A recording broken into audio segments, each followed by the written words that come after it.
Sunday live chat. So, how are you guys this morning? By the way, if you are popping in for the first time or you're watching the replay for the first time, my name is Tara. And if you want to learn a little bit more about me, all of my information is down below. You can check out my website, kittensweightsandtarot.com. You can also check out my witchy shop that I own with James from Light of Riga over on Etsy as well, called Desert Cauldron. And we have actually quite a few new things because we just got back from Tucson this week. So we've been posting some of our new goodies over on Desert Cauldron as well as Light of Riga on Instagram. So check out our Instagram to get first pick and first crack at it because we're trying to do like some good deals with some of the new goodies over there on Instagram before we put it up on Etsy. So definitely go check it out. All right, you guys. So I have something kind of special planned. Yes, I normally do a poll with you guys, like a public poll and a poll for my Patreon and my YouTube members. But I wanted to do something very specific today. And then I promise next week we'll do our poll again. But we'll get into that. But let's see about our lovely homies here. Let's see. Oh, Susie's here. She says, pretty thumbnail. Thank you. Actually, the thumbnail is of my altar that I did for Imbolc and the goddess Breed, also known as Brigid. Liesl is here. Hey, hey. She says, Susie, darling. Hey, Tara, sweetie. Hello, hello. All righty. So yeah, I actually when I posted the live chat, I didn't like set it so there wasn't like a reminder for everybody. But you know, if people pop in today, like fabulous, that'd be great. Actually, I have a little tea since it's a little chilly out today. I have a little tea steeping right now. It's not quite ready for the drinkings. But this tea recipe is inspired by our friend Heather, Silver Star Priestess, who's over there doing tons of healing and everything in the woods at the moment. But we were exchanging, or actually, we're talking about what we did for Imbolc, which, if you don't know what that is a pagan tradition which celebrates the midway point between the winter solstice and the spring solstice. And so we're kind of in that halfway point just before we get to spring. So come on, spring. I'm ready to not wear jackets and beanies anymore. That would be fabulous. So she was talking about a tea recipe that she had made to kind of honor this time, and it was cinnamon, vanilla, honey, chamomile, and blueberries. But I don't have blueberries, I have strawberries. So I just swapped the berries for strawberries.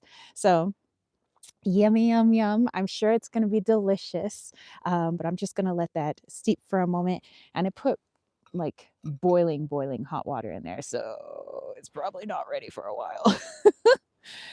Okay, actually, let me make some room here on my little table so I can just put my tea there.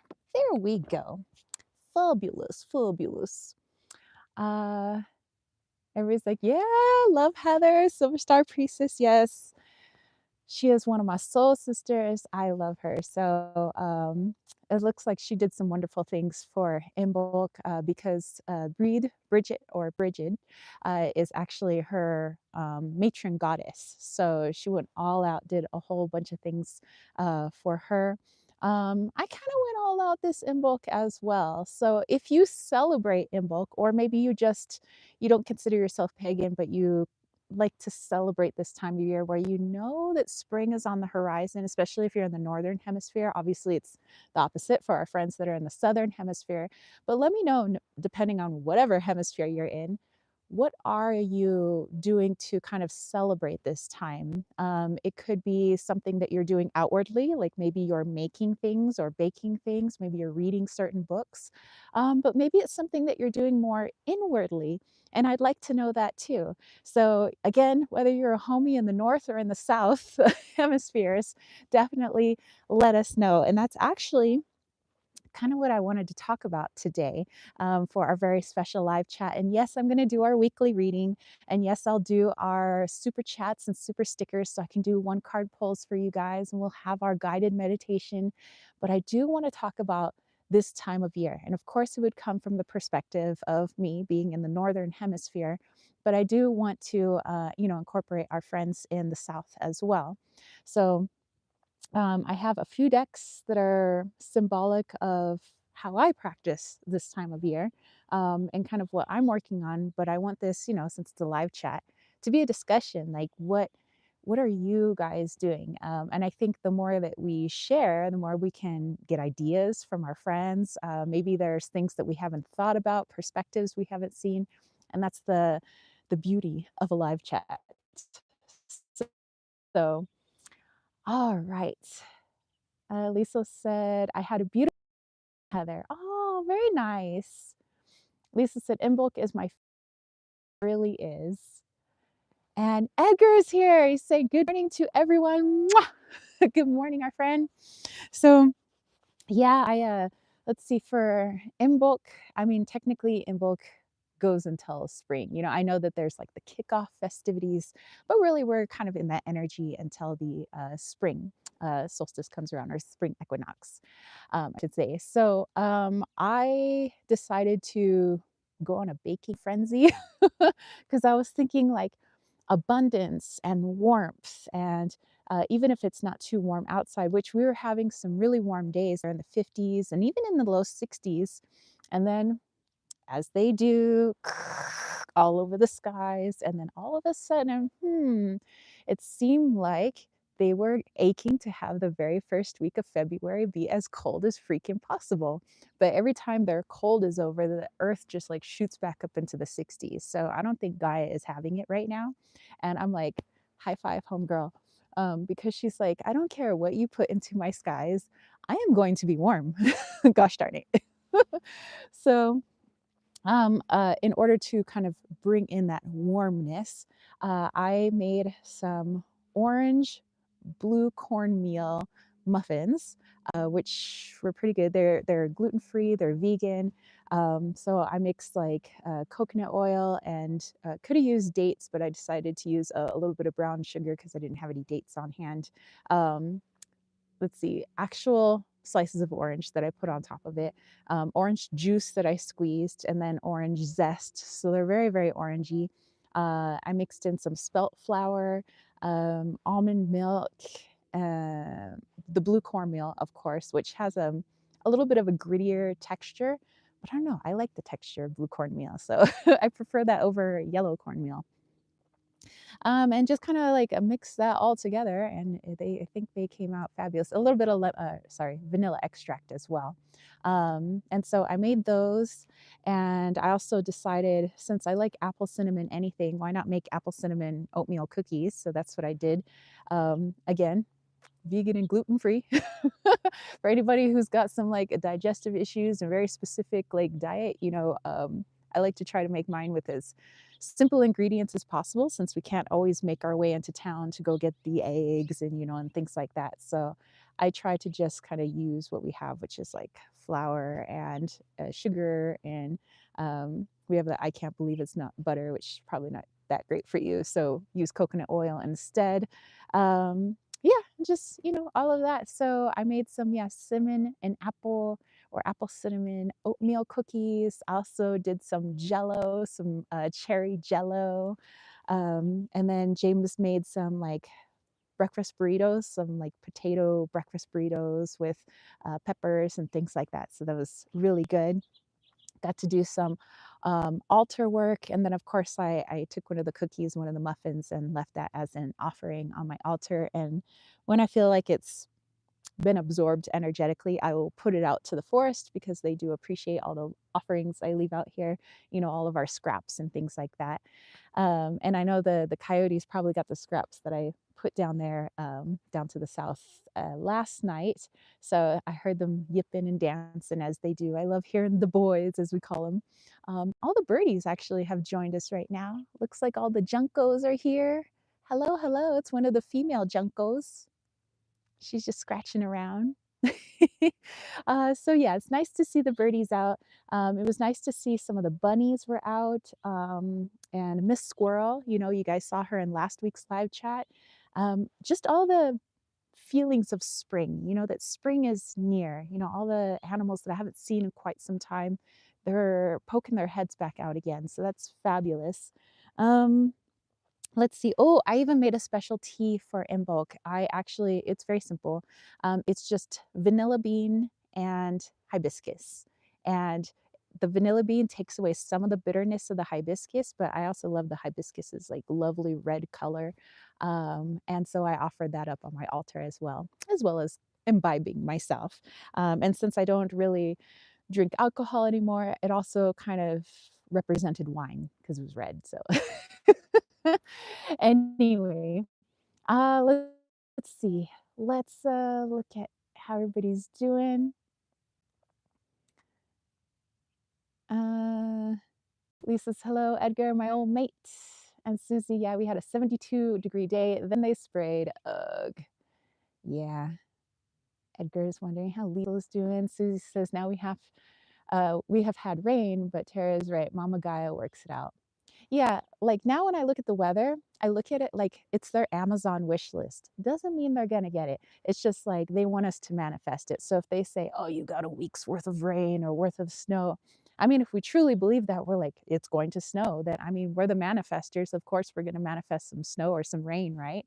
But if we're like, I don't think so. What does Gaia want? Does Gaia want rain and snow right now? No, she probably wants to be nice and warm for her, animal friends, for the trees, for the people, for the rocks, and things like that. So I think she's like, I don't think you're getting what's on your wish list this year. Sorry, homies.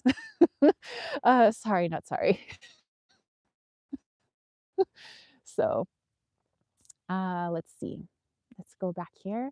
Do do do. Lisa says she's doing really cinnamon anything. And our friend Katie's Workers here says, hello, friends. I have my notebook this week to take notes on the collective wisdom. Ooh, fabulous.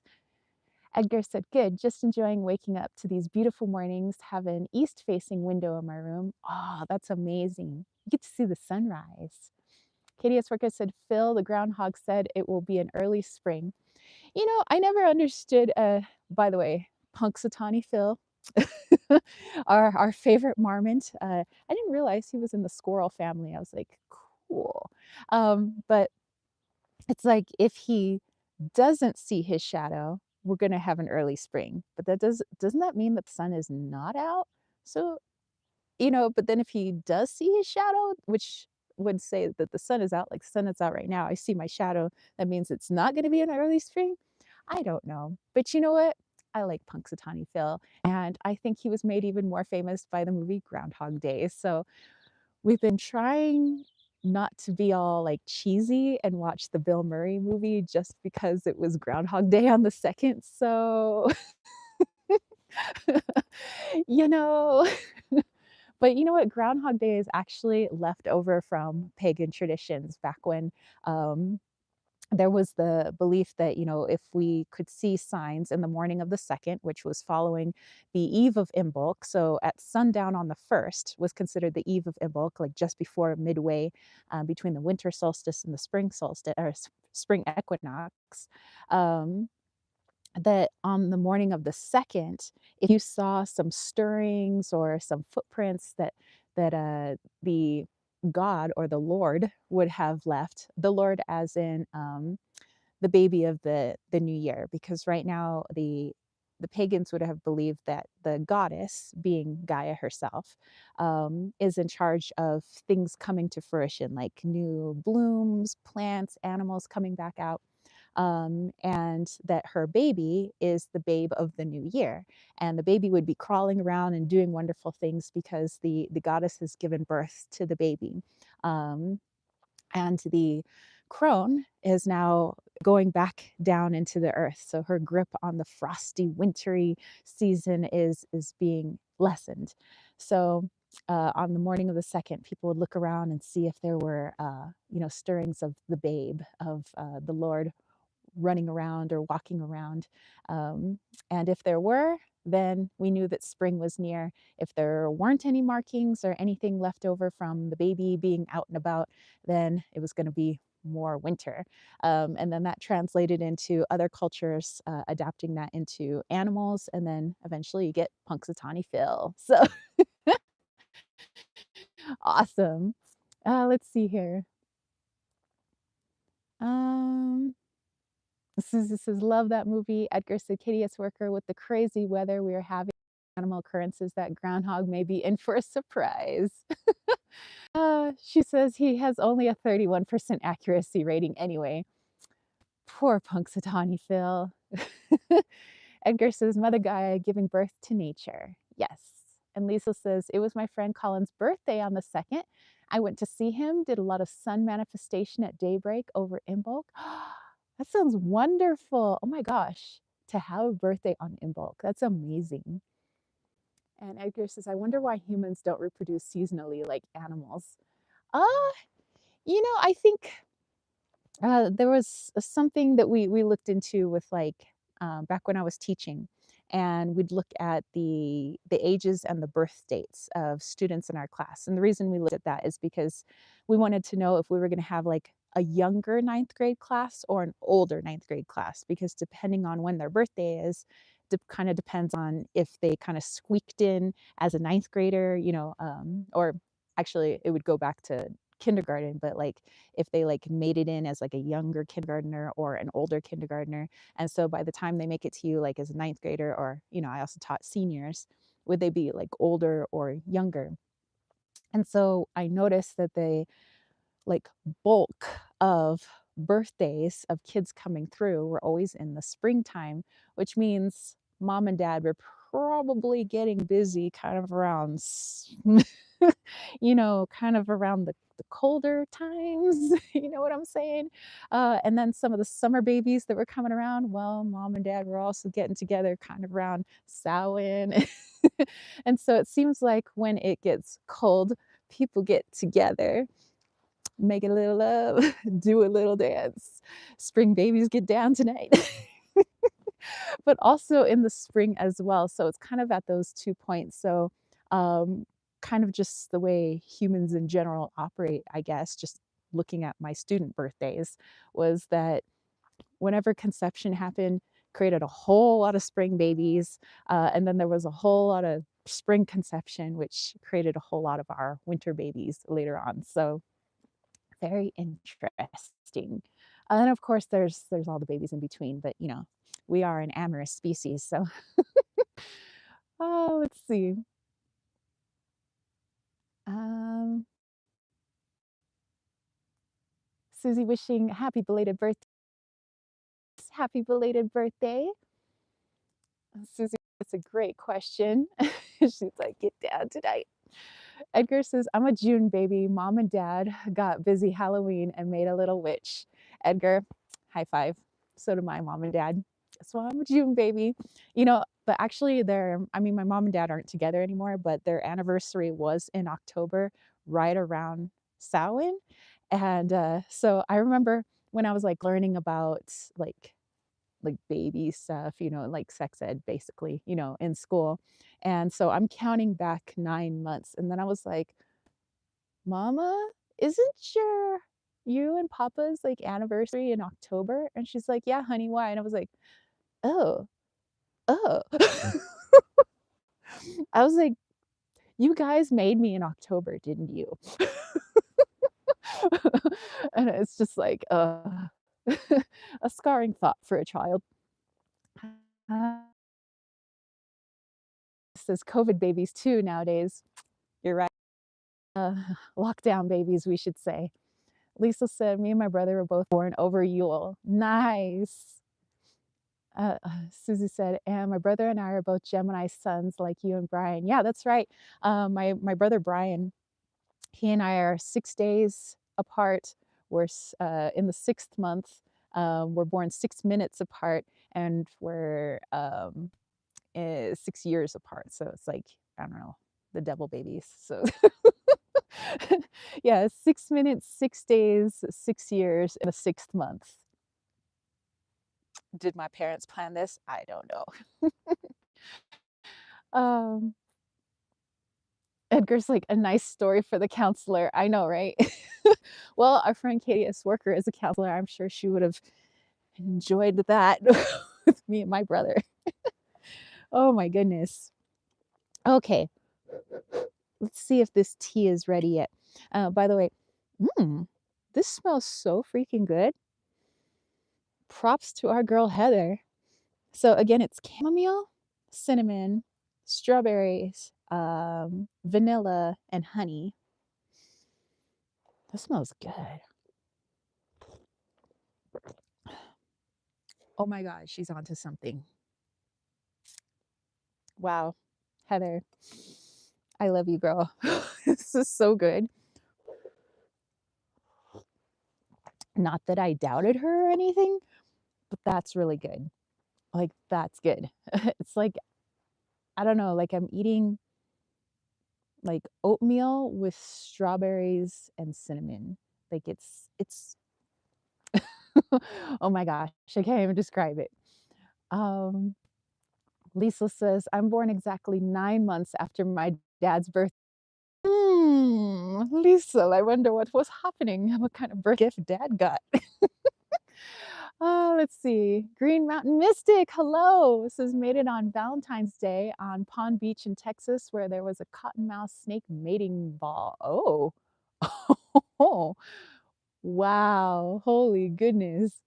Edgar says, my last name translates to son of the morning star. Nice. Yes, welcome to our friend Green Mountain Mystic. Hello, hello. All right, you guys. So we will get into our weekly reading. We'll do that first, and then we'll do what I had cooked up for you guys. So something kind of special for this time, this Imbolc time. And actually, it's getting warm in the sun, so I'm gonna take my gloves off here. Okay, as my nose is drippy. Anybody else's nose gets drippy when it's a little cold? Okay, so yes, James and I went to Tucson. If you don't know what that is, it's the Tucson Gem Show. Hey, butterfly. And at the Tucson Gem Show, we pick up goodies for our shops. James picks up goodies for his Light of Riga shop over on Etsy, but he also does some good deals over on Instagram. And then we pick up stuff for our Desert Cauldron shop. So some witchy goodies. So some stuff was just things that we were running low on or that we were out of that seemed to be really popular. So we just kind of picked up some more. We're not like, we couldn't pick up a whole lot just because, didn't have a whole lot of funds this year, as I know a lot of people are feeling the tightness of money. Um, but we did pick up a lot of, I think, really magical things. So we really went into our intuition, and that's what we do when we pick up our things for our shops. It's not just, oh, I think this is going to sell and I'm going to get this, so I can make some money. It's okay, it's like stop, ground. What does our intuition say? What crystals are calling to us, or what magical tools are calling to us, or things that I could make tools or things out of, and things that I feel people could utilize to help them on their journey, because that's why we do what we do. Like, it's not like I just do healing here on, YouTube and Instagram and then decide all that goes out the window with our shops. Like, no, it has to be in alignment with us. So anything that's in the shop was intentionally chosen because we felt like somebody somewhere is going to feel the need to use this, or somehow it's going to help them connect to their own intuition, or it's going to help them on their healing journey somehow. So that's what we did. And I found this uh, guy in this one booth. It was called Mayan Mountain. So of course I'm going to go to that booth, right? I'm like, Mayan Mountain, right? It's got tons of jade. And if you don't know anything about the Maya, especially the ancient Maya, they were really into jade, more so than into gold, because when the Spaniards came around, they were like, where's your gold? The Maya are like, we're into jade, bro. So um it was awesome seeing all these carvings. The guy and his father, his name is Jesse, by the way. They hand carve everything themselves. They shine up the slabs. They do all these carvings of like Quetzalcoatl and like Olmec heads and like just so many things, jaguars. And so I had to pick up, I will show you here, this hand carved jaguar. out of Guatemalan jadeite. So that's what all the jade was. It was Guatemalan jadeite, different variations of jade. But I really liked this jaguar. It spoke to me because, as you know, I'm a Mayan astrologer. You know, I feel a deep connection with the Maya people. And the jaguar represents Ish. And coincidentally, he knew his Mayan birth date, and he says, I'm Ish. And I was like, oh my gosh. And so I had to get this because the jaguar represents the divine feminine. It represents the work of women, it represents intuition, meditation, all about going inwards and seeing below the surface. It's about being calm, still, present, being able to see things from a different perspective. And so I got this as a little reminder of that. Oh, hello. All the birds are surrounding me now. um, and I decided to make a necklace out of it. So that's what I was doing yesterday as I was beading, actually. So I just bought this from him, but I actually made this necklace.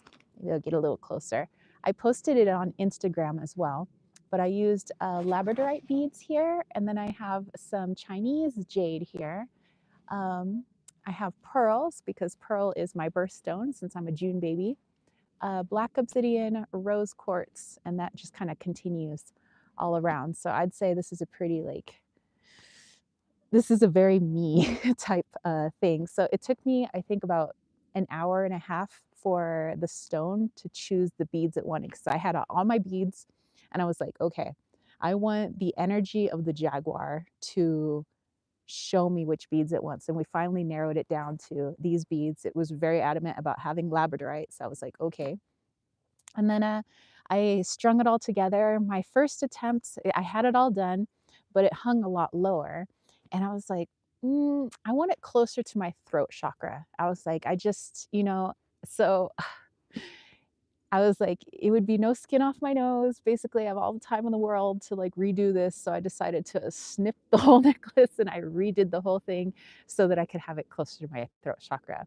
And then the clasp that I used, it's actually kind of a hard clasp to make a necklace out of, but I wanted a challenge. And it's actually meant for like a double stranded necklace, but I somehow like tweaked it. But it's a very nice, like, clasp.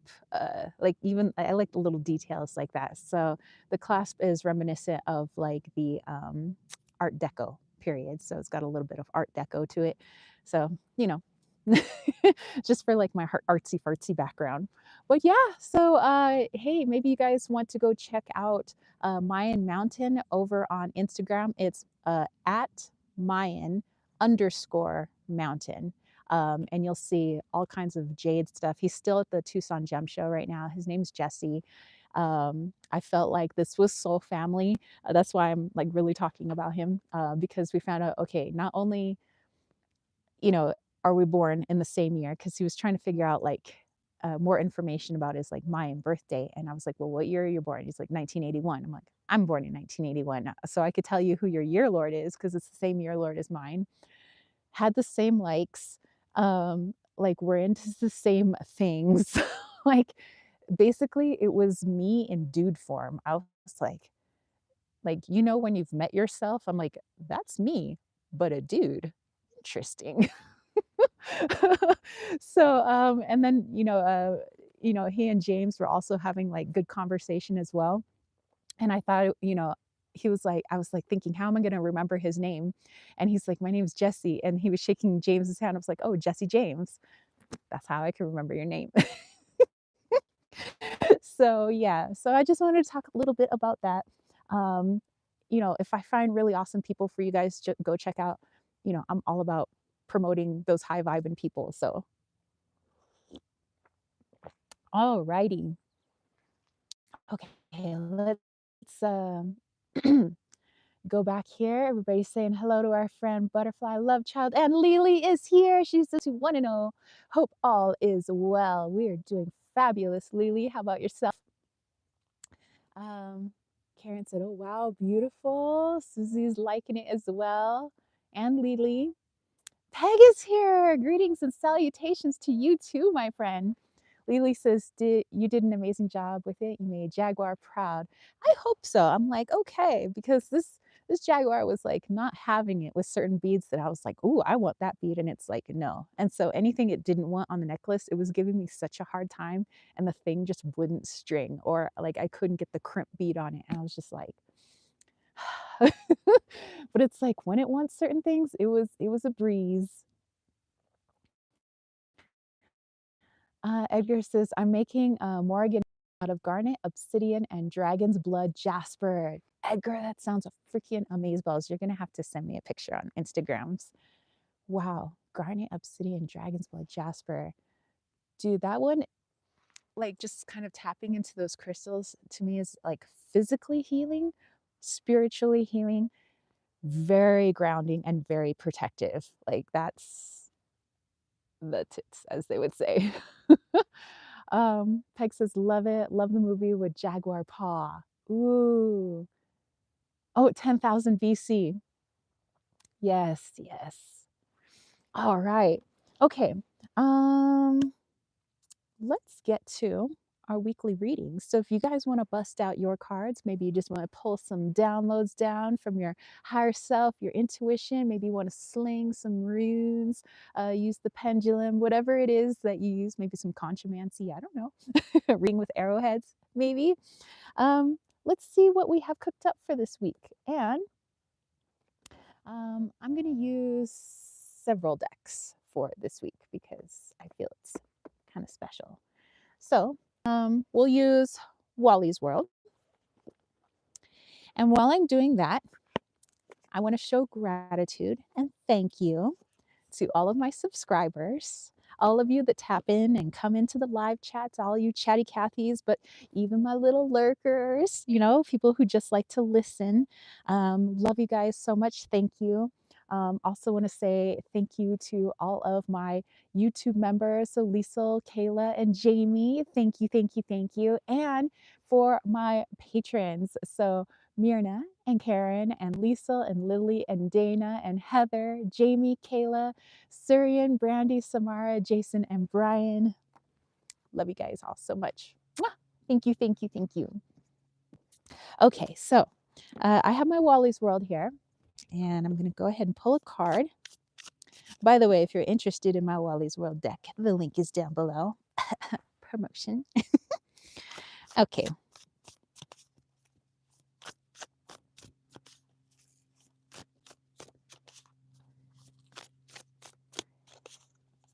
Yeah, the birdies have been getting crazy out here.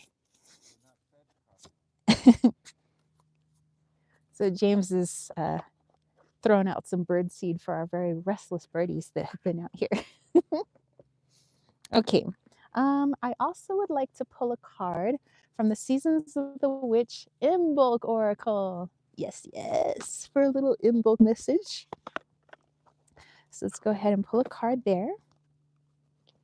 Love these. Love the blue sheen and everything.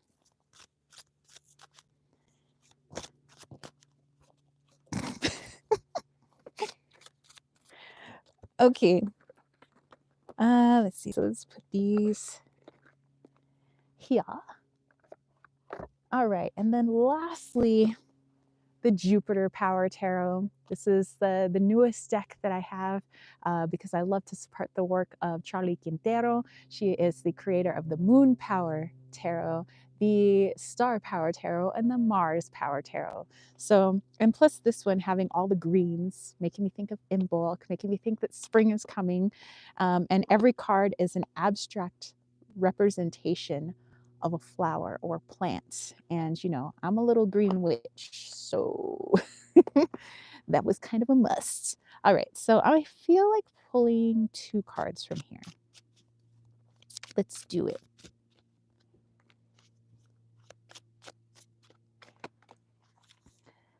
All righty.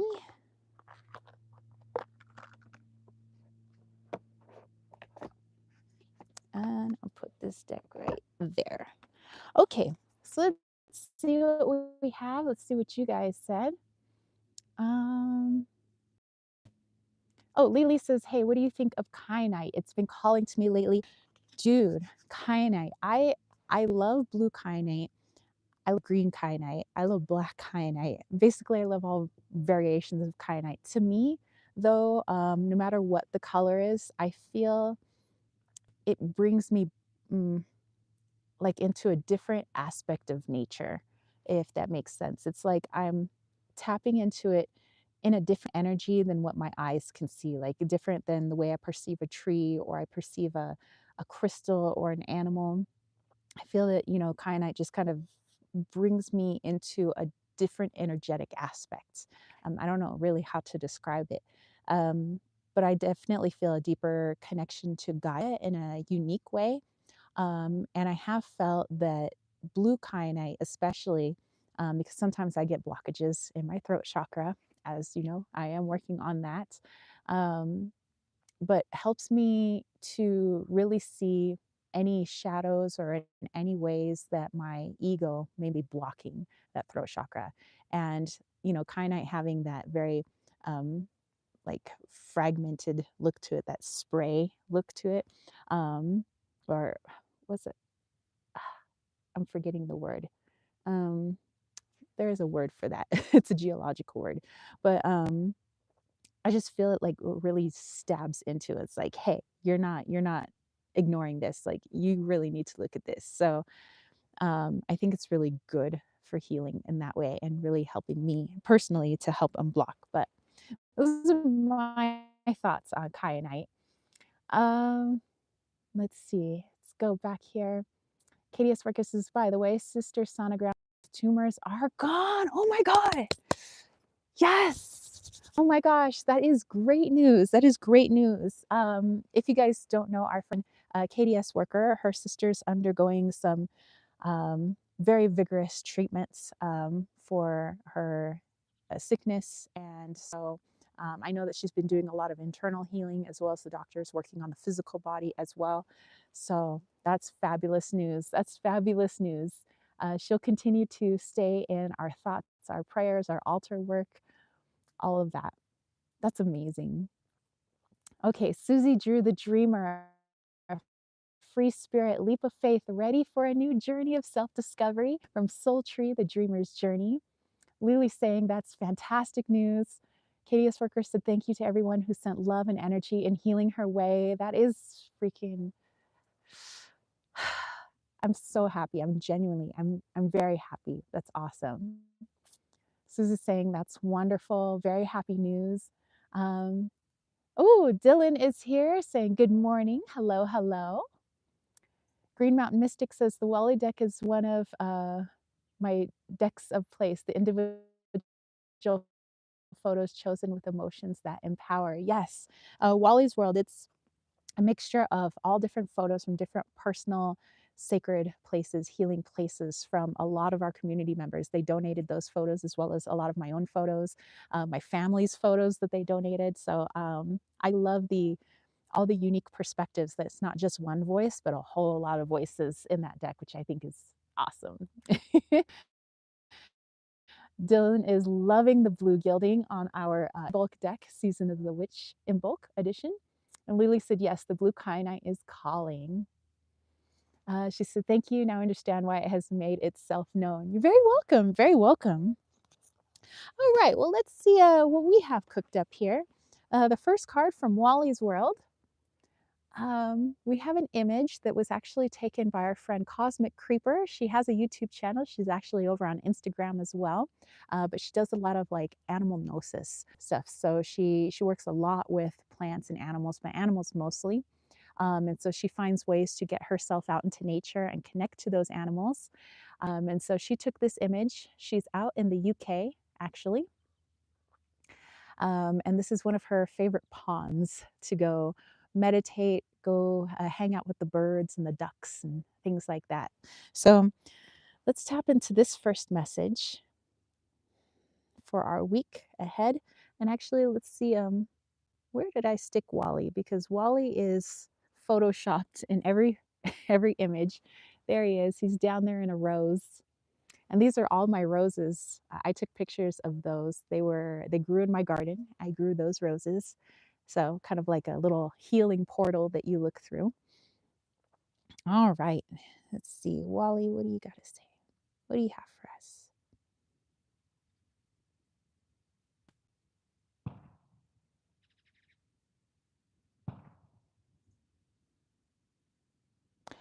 Okay. So actually, it's taken quite literally, I suppose, because there is a lot of water in the photo. There is a pond here. Wally's saying that it would behoove people to tap into the energy of water this week. Since many of us in the northern hemisphere are coming from a place of cold, maybe it doesn't snow, where you live. Some of you guys, may live in Hawaii. Some of you guys may live in, some of the warmer parts of the northern hemisphere. But still there is a change when it comes around to winter time. Either it's a windier season, or maybe it's a snowy season. It might just be a rainier season for you, depending on your region. But there is this aspect of the water being cold or still, in some places frozen. Um, and there is that energy as well. Even if you don't live in a place where it snows, there is that, I'm cold, I'm frozen, I'm freezing.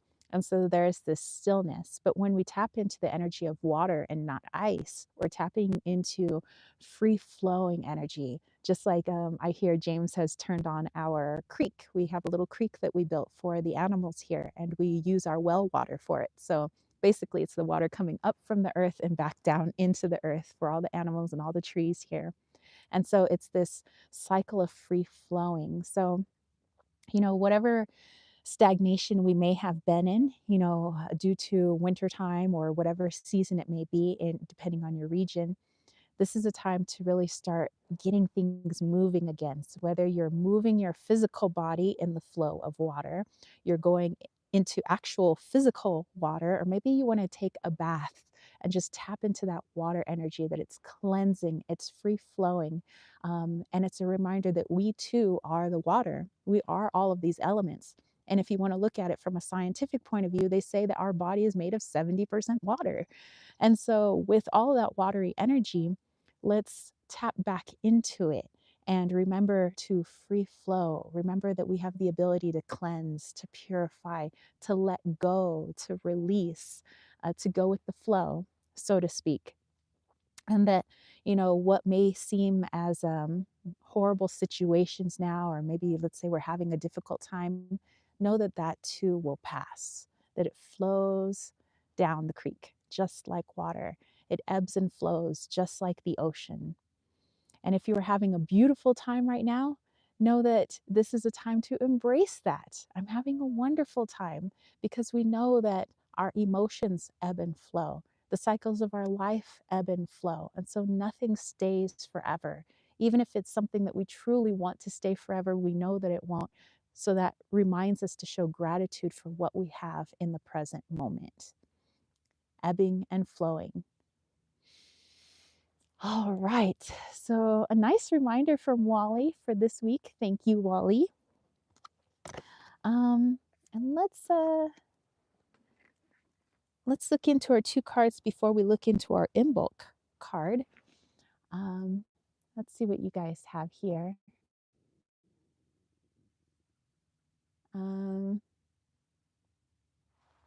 KDS Worker said the River of the Tao.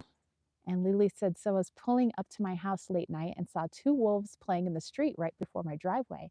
I thought they were lost dogs and didn't realize they were wolves. I didn't feel scared. I was grateful.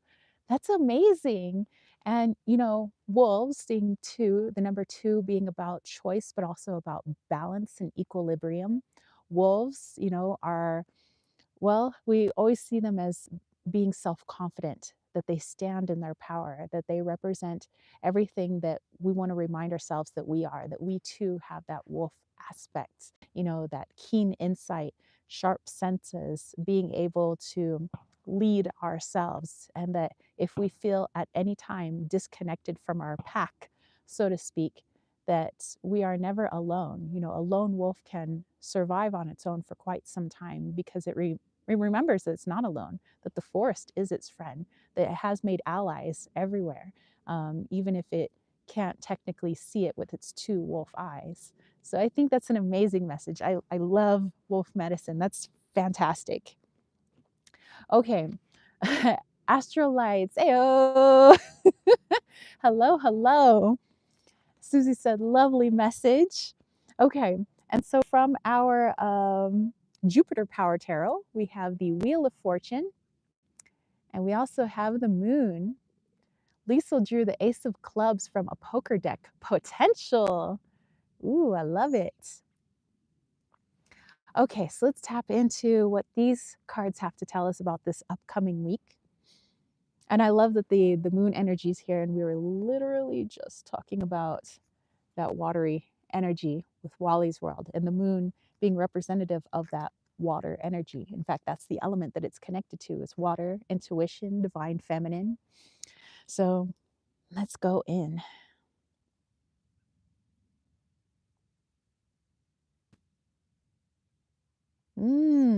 Okay, so I don't know if this is going to be for everybody, but for many of you who really do take the time to tap into that water energy, the water within you, both physically but also metaphorically speaking, and tapping into that, being able to purify oneself, to release, to let flow, to understand, truly understand that our life is an ebb and flow.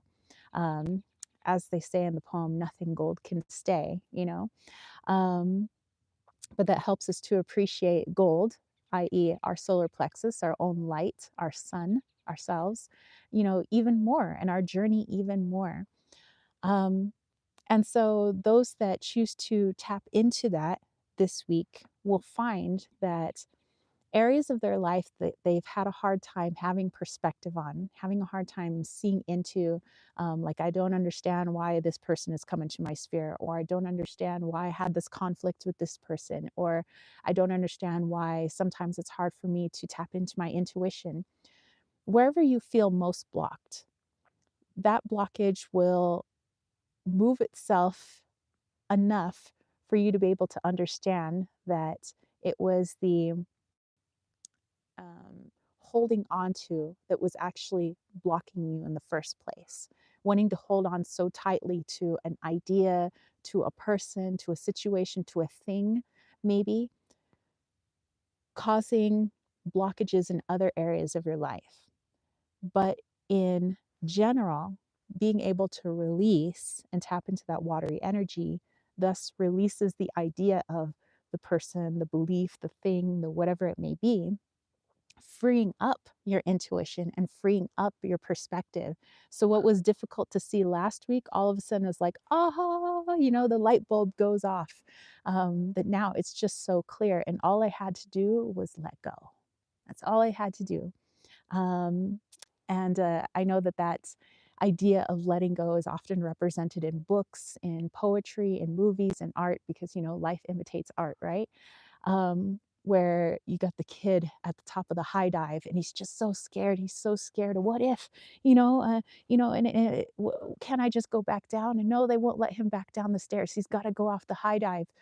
But then he jumps off and he goes into the water, and what was once scary is exhilarating. It was like, oh my gosh, why was I so scared? That was so much fun. And now I'm understanding why my friends are enjoying this so much. It's that letting go, that finally swan dive, like release.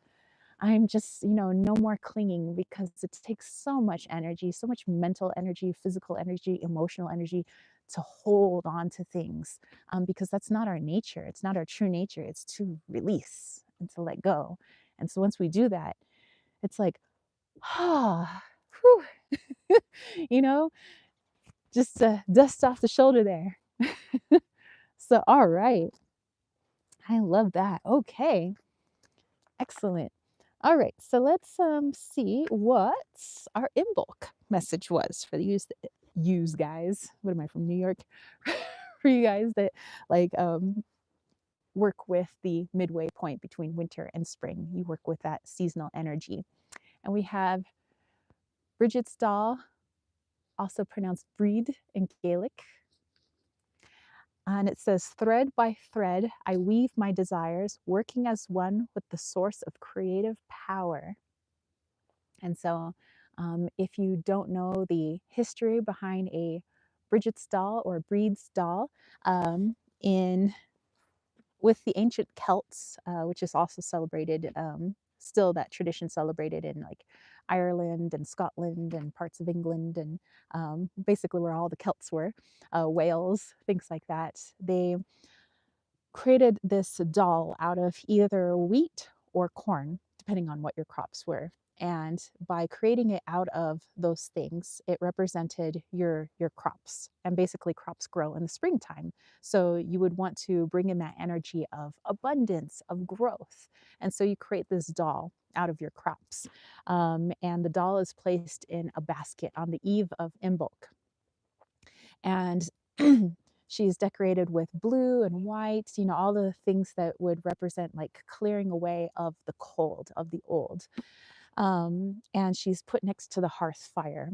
And so the next morning, her being honored with that fire representing, you know, the spark of energy beneath the soil, the growth of the new. We'd look for marks in the ashes of the hearth fire, that her baby has been out and about, you know, crawling around or walking around, showing that there's movement with the goddess, there's movement with the goddess's baby. And so the next morning, in order to continue that abundant energy, they would toss the breed doll or the Bridget's doll back out into nature. So the wheat would go, you know, back into nature. The corn would go back into nature. Perhaps they might hang the corn doll from the tree for all the birds and squirrels to show that, you know, there's abundance here, that life is coming back, that there's food for the animals, there's foods for the plants, and there's food for people as well.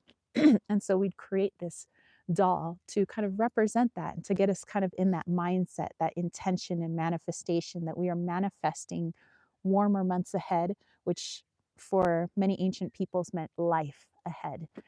Um, so let's tap into what this means for us then.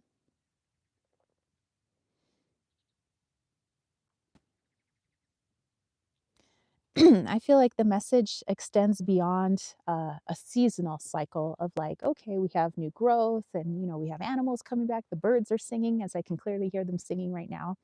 Um, but this is about transformation, about the human consciousness, transformation of humanity itself. And I feel like we've been going through some bigger transformations in the past few years. And it felt like last year was this, it seemed even more apparent to people that this world is changing, that human beings are changing, our perspective is changing, the way we see our governments, the way we see ourselves, the way we see disease, the way we see the world is changing. And it's not necessarily the beliefs that we grew up with or the programming that we had. And I think many more people around the world are going inwards and starting to go with their gut feeling, their intuition. And so we saw a little bit of that, which, you know, may to some look like chaos in the world, like, oh my gosh, it looks like the world's just, you know, going crazy. But what is happening is the world is changing. Think of the world as an adolescent. When an adolescent is, you know, going through that time period between being a child and being adult, it can be really chaotic. Their joints literally hurt. You know, that's why they call it growing pains. Their mode of thinking changes because literally, like with children, um, there's different parts of their brain which tap into abstract thought is is becoming aware to them, like they'd never tapped into abstract thought before. They could only understand, you know, what was right in front of them. But like when we hit like 14 years old, we can, you know, all of a sudden tap into that because there's parts of our brain that are maturing, therefore now we have more access to it. But I feel like that's what's happening in the world. We're having more access to knowledge that we didn't have before, or ways of seeing things, just like an adolescent brain, that we couldn't see before.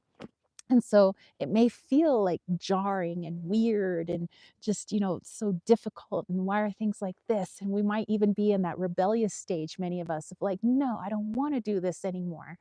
And so this is a good thing because this means that we are maturing as a species, that the collective consciousness is maturing. And I feel like with this card here, that we're going to see that even more heavily than we did last year, even more heavily than the year before. But I really felt like last year was a catalyst. Not a catalyst, but I'd say the catalyst happened, but it was the beginning of the adolescence. And now I feel like we're going full swing into the adolescence. But remember that, like with that ebb and flow, that water energy we were talking about, nothing lasts forever. So what you may see as chaotic right now will not last forever. What you may see as like growing pains or why aren't we just descended yet? The time will come in right timing, right? So this is, I think, a beautiful omen for not just this week, but Imbolc itself, this year itself, like moving forward. So I really dig that. I dig that, you guys. Okay. Let's see. Let's go back here. I missed some of your awesome messages. Um, Susie, Destiny birth card. And Lisa said, "Wow, Susie, I placed it on my altar for you." Very nice. Lisa's Queen of Hearts, compassion, intuition, and creativity. And Russ is here. Hey, hey, hey. He says, "I'm trying to join your $4.99 offer, but my Google account is refusing me over password issues. I hate the passwords." I'll try again after the show. Love you all. Mwah. Thank you, Russ, so much. Yeah, dude, tell us about it. It's like I have to like keep all of my passwords in the like notes section of my phone. And if my phone stops working, I don't know what I'm gonna do. Trying to remember my passwords because I would like to have one password for everything, but sometimes some programs are like, "Oh, you got to change your password." I'm like, "Really, really? Why?" Oh my goodness. And then Susie welcoming in Russ. All right, so cool. Joining the YouTube tribe. Well, you know what? I say it's time to get to the section that I was kind of planning for this live chat. Okay, so you heard me talk about Imbolc. You heard me talk about how I celebrate Imbolc. Um, but what I want to know from you guys, and yes, so many of you guys have already told me kind of the things that you did to kind of honor your pagan ancestry, witchy ancestry, things like that. But I know that there's a lot of us with various different beliefs. You know, if we've looked in the live chat, we have friends that hail from India. We have people that are from different parts of the United States. We have friends from the UK. We have friends in Australia. We have friends in Russia. We, Germany, all over the place. And so with that, we have a lot of different perspectives, a lot of different practices, a lot of different beliefs and upbringings. And so, whether you are in Southern Hemisphere or Northern Hemisphere, this is a change in season, which inadvertently means that there's changes going on in us because we are not separate from nature. I know when we talk about, oh, I was in nature today, we are talking about like trees and being with animals and things like that. But I think by speaking about it that way, we subconsciously distance ourselves from nature. We think that nature is out here, that nature is behind me right now, and I'm not a part of that. But we are nature. We literally have all of the elements of the earth right inside these physical human vessels. We have, we are the earth. When we die, we go back to the earth. When we're born, we're basically born of the earth, surrounded by water, being fed nutrients from the earth through our mother. And so this idea that we are separate from nature to me is mind-boggling. I think it's our journey as human beings is to remember that we are Gaia and we are nature. And so when Gaia's energy shifts and changes, our energy has to shift and change because we are a part of her. And so when, let's say, seasons start to shift and change, then our seasons within us shift and change as well. It doesn't matter what hemisphere we are in or what part of the world, we have to. The human vessel cannot disconnect itself from the earth. It is the earth. So, in that respect, I want to ask you guys, what are you feeling during this time? You can share with us your practices at this time. You know, it could be pagan, it could be religious, it could be atheist, it could be whatever. But what are you doing at this time to kind of honor this change outwardly? But also, I want to hear from you guys. What are you doing inwardly? How is your mental state at this time? Like, are you having different thoughts at this time? Is your mind pointing towards something in the future? Do you feel more present? How are you guys feeling emotionally? Maybe it's a whirlwind. Maybe you feel peace and stillness. But it's good to hear, I think, from all of our different perspectives, from all the different parts of the world, how we are feeling as a human, not as a race or as a culture, but as a human being. How human being, how are you feeling? You know, and how do you honor those feelings? Are you doing more journaling? What type of journaling? If you're meditating, what are you doing in your meditations? If you're feeling like I don't know, pulling more cards for yourself. Why do you feel that way? I want to ask these questions of you guys because I think this is a wonderful forum to do it. It's a live chat. You guys get to, you know, express yourselves. And I'm genuinely curious to know, what are you doing at this time? How are you honoring your energy at this time, your feelings at this time? Um, you know, and if it's more traditional type stuff, you can talk about that too. But yeah, I want to hear from you guys. And then I have a little activity for you. Okay, so let me scoot up here to take a look at some of your messages.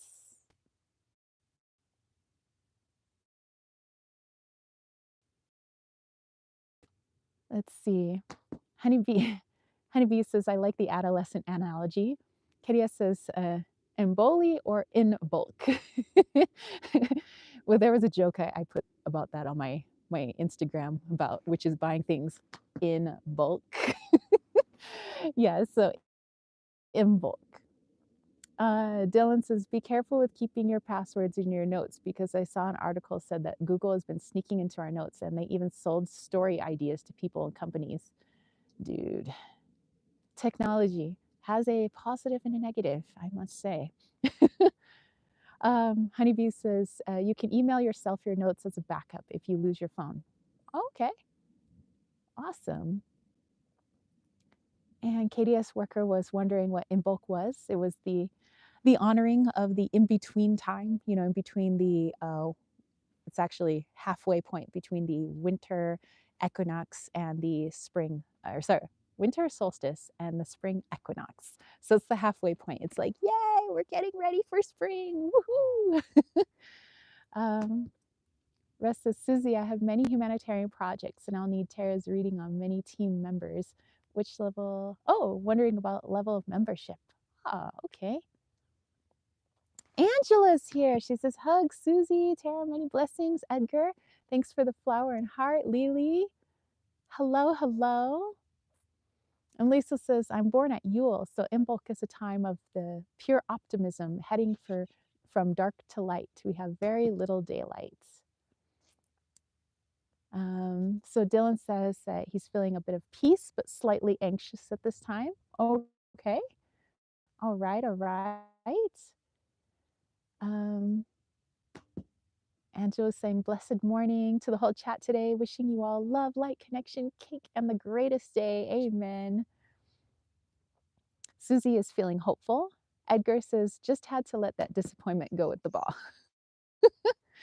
So yeah, Susie says that Imbolc is between Yule and Ostara. In the belly of the mother, halfway between winter and spring. Sorry, I'm going backwards in the comments. So sorry, I'm going reverse. But Honeybee Dream was talking about Canada. And Edgar says, okay, I just tried bouncing a tennis ball and it had no bounce. The levels of disappointment just dropped straight down. Nice.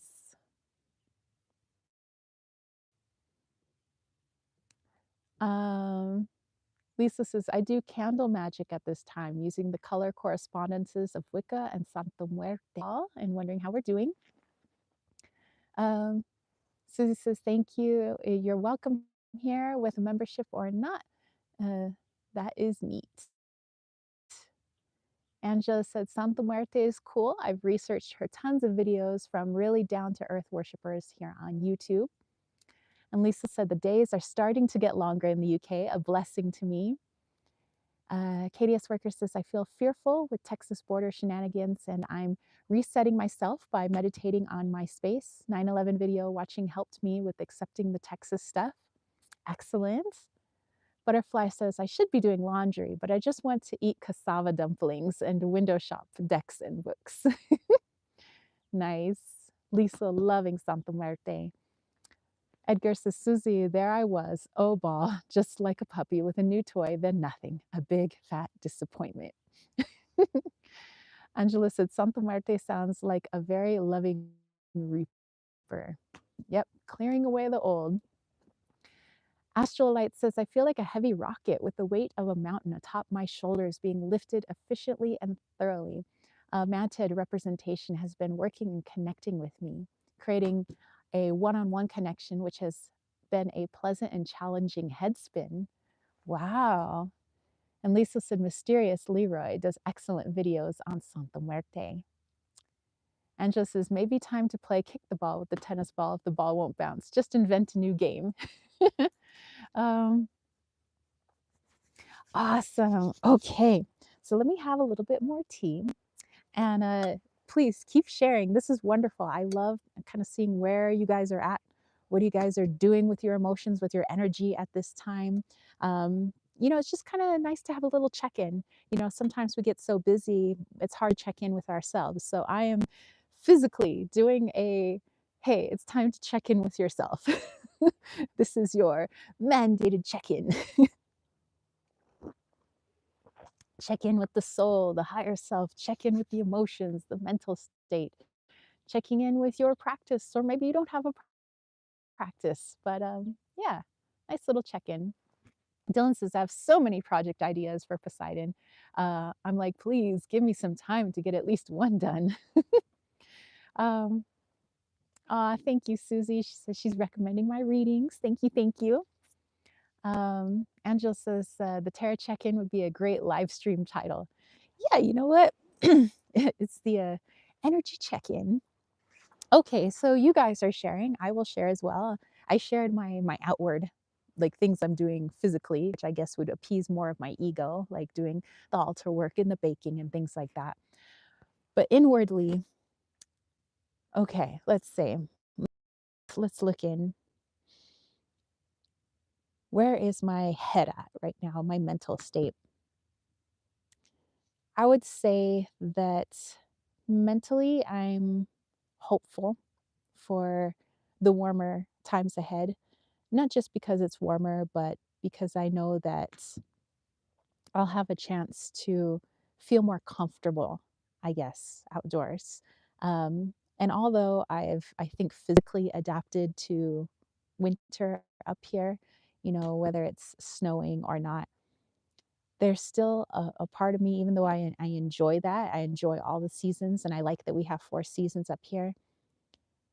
My favorite season has always been summer because I think not just for the warmth, but because of the programming, if I'm, being honest. You know, um, Having gone through so many years of school, as many of us have, summer was a time of vacation. Like it's a time to just do whatever you want. It's a time to be free. It's time to go outside and play. It's a time for me to draw whenever I want and not be told that I can't draw during class because I love to do art. Um, I get to call my friends up all hours of the day and just chat, chat, chat on the phone. So I have all these really fun memories of summertime. Plus, my birthday is during summertime, right? And so I attribute that feeling of joy and freedom to summer. And so now, if I look at it psychologically, I tend to get a little saddened when the sun starts to wane, when the days become shorter, when things start to get cold. And so I manifest the feelings of sadness into physical feelings of unpleasantness, where it's like I feel agitated or I feel dis-ease. being so cold, because I want that summer sun, because to me it's representative of happiness, which, if I look at it that way, then something that I could work on, during my shadow work and my healing is that I could have that summer feeling all year round if I wanted to. That absolute feeling of joy. I mean, because I'm legit in the middle of the forest. What do I have not to feel joyful about? So, um, I think that that's something that I could reflect and work on during this time before we hit spring, is finding joy and finding that I am free no matter the season. I am happy no matter the season. I can have fun no matter what season it is. And that maybe the only reason I like summer is because I was programmed to love summer. So yeah, I think that maybe that's where I'm at right now. And emotionally, I think I've been finding more acceptance, finding joy in all these seasons, finding joy in the cold, being able to see things change, that certain plants aren't awake right now. And just seeing what is awake, what is thriving, what is asleep, and how can I start incorporating that into my being. So I think I'm starting to look at things a little with a broader perspective, I think. Um, and I think that the trees here, the seasons here, the animals here have really reminded me of my nature. I think that's why I keep talking about, like, we are connected to nature. In reality, I think I'm trying to remind myself. I'm speaking to myself as much as I'm trying to speak to you guys. Um, yeah. So I'd say that's where I'm at right now. And so in honoring that, I'm trying to do things that I like to do, that I feel free to do, which is baking. I like to be creative in my baking, making things. I made a little, I mean, it's just a little thing, but I had fun doing it. But I made a little card stand, like for my card of the day for my altar. And I made it using twigs and herbs that I had, little leftover pieces of ribbon that I had from old things that I crafted, and just busting out my glue gun and having, a lot of fun with that. So I think I'm feeling a lot more creative. I'm feeling optimism. Um, I'm definitely feeling some healing. And I feel like there's shadows, as they always are, coming up. But I think I'm witnessing them differently. Instead of looking at my shadows as an attack, I am witnessing them as, like, oh, okay, well, that's something I don't want anymore. All right, c'est la vie. Let's let it go.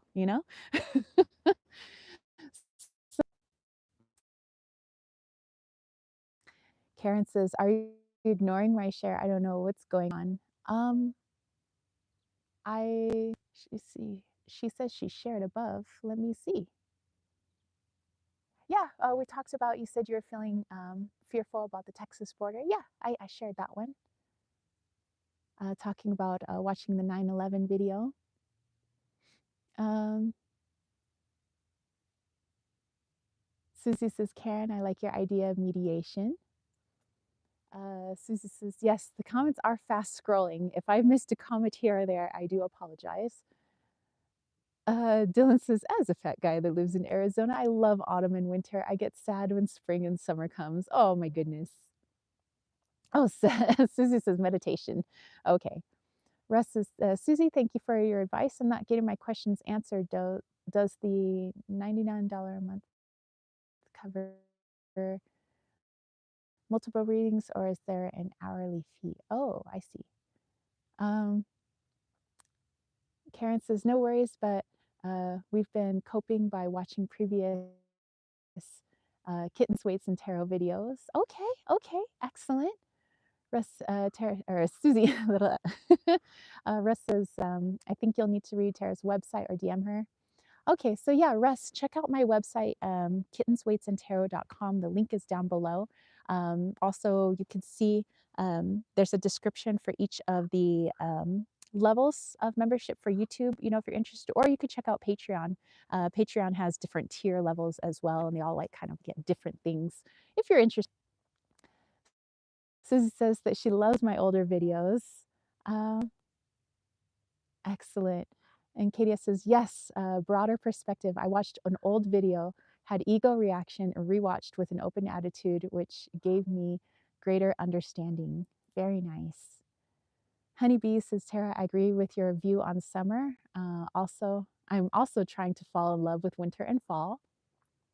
Edgar says, lately, water has been calling me, and not just any water, seawater, ocean water, and white horses. So cool. Dylan says, I'm trying to decide on what to include on Poseidon's prayer bead necklace. I know for sure of aquamarine and pine beads, and also like moss agate, fossilized coral, and a few others. Dude, that sounds amazing. I say keep going with your intuition. That's what I was doing with the necklace that I created here. It was like my ego wanted certain beads, and I was like, ooh, that'd be pretty. But in the end, I just had to go with my intuition, even if my ego mind was like, no, but I must have this. The necklace was not having it. It was like, no, we're just doing these, you know. So I say, yeah, keep going with that intuition. Susie said, Maya, like Tara, have been a Mayan astrologer. Maya means water people. Yes. And Dylan said, Edgar, that might be signs of Poseidon wanting to work with you. And Katie said, ooh, ocean jasper. And Karen said, damn the ego mind. Yeah, actually, um, we had an interesting channeling on that if you guys want to go back and look at our last channeling. But also, we have a very interesting channeling coming out for you tomorrow that deals with the ego. And it's a perspective we hadn't seen before and some information we haven't really come across before. So our minds were like, so yeah, definitely check out tomorrow's channeling video. We were actually channeling at the Tucson Gem Show. So it's titled Channeling Crystals at the Tucson Gem Show. So definitely check it out. But yeah, KDS Worker, you're right. Awesome. Perfect timing indeed. um, Edgar said, Dylan, shells, trident pendant, seahorses, a small pendant bottle with actual seawater. Just, ooh, that would be amazing. Oh, you know what? My friend Sumi, sometimes she's lurking when she's watching our live chats, but she's gotten a bunch of readings from me before, and she's sent me some things whenever she goes on her travels. If she's going to a place that has like sand or something like that, she sends me a bottle. So I've gotten a bottle of sand from just below the pyramid at Giza, the main pyramid of Giza. And so that's amazing. Plus, she got it in a water bottle that was from Egypt. So I like that the water bottles always correspond with the place that she's been because it's usually in that language, which is cool. Um, yep. Susie said, love you, Sai Guzman. Yep, that's our friend Sumi. Let's see. She's been to like all these different places, but she also went to um, down in Mexico.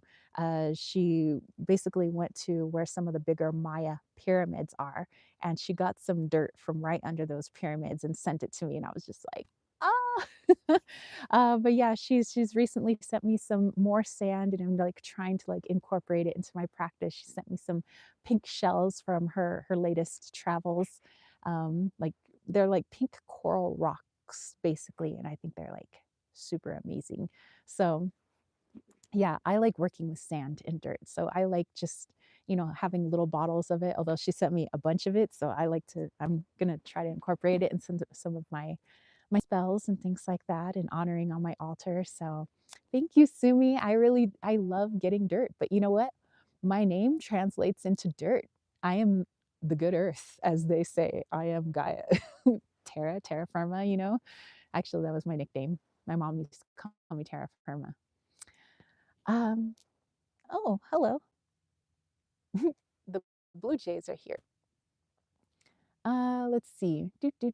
Susie says, love seahorses. Lily says, I'm working with earth and my oak and palm trees outside.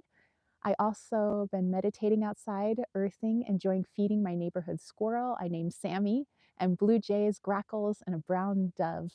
Love them so much. Ah, Edgar said, Dylan, I'm a Cancer. The sea is where I belong. Poseidon is my man. Angela's like, oh, wow. Dylan says, I have a pendant that is a combination of two historic Greek coins, one side has Poseidon with his trident, the other side has his trident. Cool. Um, KDS Worker says, if there was a song for Imbolc, what would it be? Hmm. I posed that question to you guys too. If there was a song for Imbolc, what would it be? Um, let me see what comes to my intuition here. I'll let anything start playing. It's like put the record on, put the needle on the record.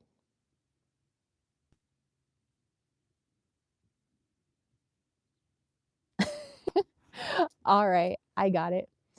Groove is in the heart, groove is in the heart, groove is in the heart. do, do, do, do, do, do, do, do, do, do. I don't know the words to the rest of the song. Oh my goodness. Now I have that song stuck in my head. That's my Imbolc song. Let's do it. Peg's still here. I've been working on diamond art, hence why I'm not chatting and trying not to talk so much. It takes a lot of concentration, I bet. Wow, that's cool. Russ is, wow, creating a stream from a drilled well using a submersible pump is an amazing idea. Love it. Um, Liesl said, I love Sumi. She sends me random greetings from time to time. Yep. And Karen said, Blue Jays, my mother's agreement with me to show herself as blue and flying for once she passed away. That's beautiful. Lisa said, Deep Light or Delights. Yeah. Oh, yeah, that's the name of the group, Delights. I remember the music video. It was so like 60s groovy, but also 90s, you know? Lily said, Tara, are your Blue Jays mean? They pick on Sammy the squirrel and even hit my dog and made her run inside. Oh my gosh. No, I mean, our Blue Jays are cheeky, but I wouldn't say they're mean to anybody. Like, they're very good at imitation. That's what Blue Jays do. So they imitate like a hawk flying by, and you know, to all other little animals and little birds, they're like a hawk. They run and hide, right? So they leave their food, and then the Blue Jays will come down, and you can hear them just laughing. They're like, ah ha ha, like they fell for it. They thought there was a hawk, and then they eat their food. But no, they've never like physically hurt any of the animals. They don't really pick on them, so to speak. Miss Squirrel has an interesting relationship with the Blue Jays. When she usually run to the top of the tree and be like, Blue Jays, where are you? And then they'll come in and they'll like play hide and go seek, and you know, she'll sneak up behind them and be like, boo, and then they'll run off or fly off, or they'll sneak up behind her and she'll turn around and be like, ha, you know, so they play for the most part up here. The Blue Jays are just a lot more cheeky when they play, I would say. um, Peg says, hello, my brother. Dylan said, my mom said, back as a white dove when she passed. She passed late. I was like, you can't pick an animal that's slightly more common. Nice. Angela's testing 1, 2, 3. It glitched out on me over here, but it's back. Oh, no, technology has been glitching. So that's probably maybe why I missed some of your comments too. It's like glitcherama over here. Karen said, book the signs. Blue was from Mother's Eye, or flying was her love of angels and birds. I've gotten a lot of messages, even cartoon art of a blue plane. That's so cool. See, I mean, that's what happens when we're like present and we're really like tapping into our intuition. We can find signs and synchronicities everywhere. Like our loved ones, the universe, our own higher self, energies, they're all speaking to us all the time. It's just being open to seeing them, right? So that's so cool. Edgar's like, that explains why the pyramids are starting to tilt. Your friend has been stealing from the foundation. Just kidding. I know, right? It's like, um, have we gotten any dirt from the Leaning Tower of Pisa? Okay, so I have this book here for you guys. It's called The Encyclopedia of Goddesses and Herons, or Herons, Heroines. See, now I'm thinking of birds. I'm like herons. And this is by Patricia Monaghan, PhD. And I thought what would be fun is for the people in the chat, if you want me to just like flip to a goddess, this could be a goddess that you could start working with, but also I think is just good to see an aspect of yourself that is trying to present itself. Because, in my point of view, when we work with gods and goddesses, we're really working with aspects of ourself that we wish to embrace more fully. Because we are all, right? We're everything. We're the crystals, we're gods and goddesses, we're the trees, we're the blue jays, we're everything. So, um, in caps, I would say in all caps, just say goddess, please. And then I'll pick a goddess for you. We'll do some bibliomancy. But remember, this goddess is an aspect of you. And these goddesses are from all parts of the world. This is by no means like an entire book of every god and goddess that's ever been worked with, but it's a good amount, please. All right, so we have Angela. All right, we can do Angela. Dylan said, and Dylan said, I have Wednesday, yesterday, and they had blueberry pomegranate lemonade, and it was really good. Nice. All right, so we have Lisa as well. Lily says they seem like they don't like to share. Ah, makes sense. They're slick. They have New York City type attitude. I call them my gangsta birds. Love living in Florida. Big difference than NYC life. All right, so let's pull some goddesses. So we have Angela. Okay, Angela, Susie, Liesel, and Dylan. And at that, we have a blue jay that just flew in, making himself known. Okay, so Angela first.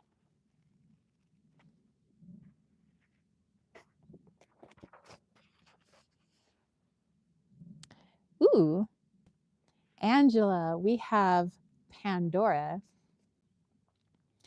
And I'll read a little bit about her. Originally, she was the earth, the all-giver, ceaselessly producing food. The name may have been a title of Gaia. She was also called Anazdora, sender forth of gifts, a title she shared with Demeter. In this identity, Pandora was shown as a gigantic woman rising from the earth, while little men opened her way with hammer blows. Later, she became the one who brought sorrow to earth. Zeus formed her, and Athena taught her crafts. Aphrodite gave her beauty. The Charites decked her with beautiful jewelry. Gifted with all talents, Pandora was given a box and instructed never to open it. When she did so, the ills that afflicted humanity escaped to run rampant through the world. Only the hope goddess Spes remained in the box to comfort us. Interesting. So maybe you want to check out Pandora. What secrets are, coming alive in you? What is coming forth that's remained hidden? That's interesting. So your Pandora aspect. Okay. Angela said, oh, wow. Let's see. Let's go with Susie next. Oh, and then we have Katie would also like goddess. Our friend Peg, Lily. Okay, so Susie, here we go. Thank you, Susie, for keeping me on track. Edgar says your blue jay imitation laughing at other animals. I know, right? Okay, Susie. Ooh, hold on. We don't want to go that far. We're going to get into the index.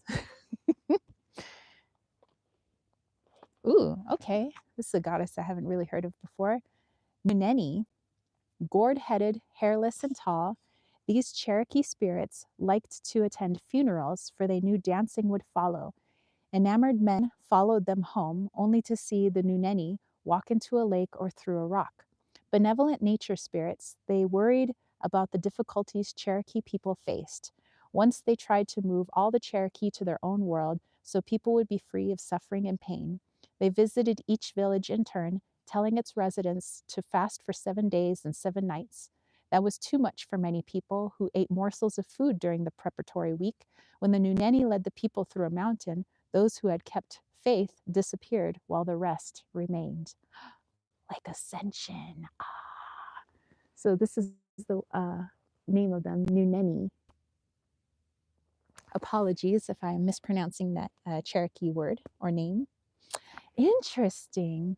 So looking at life and death, celebrations, dancing and merriment. That's awesome. Susie says, thank you. George was a member of the Cherokee Nation. Are you serious? Oh my gosh. A message from George. That's amazing. Um, doing a lot of shadow work, deep dive. My nephew joked about Pandora's box actually, because he learned about it in school. He said, we can just open it again and shove it all back in.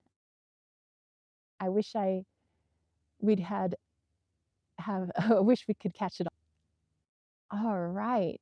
Okay, so we have some more folks wanting a goddess. We have Lily. All right, so Liesel is next.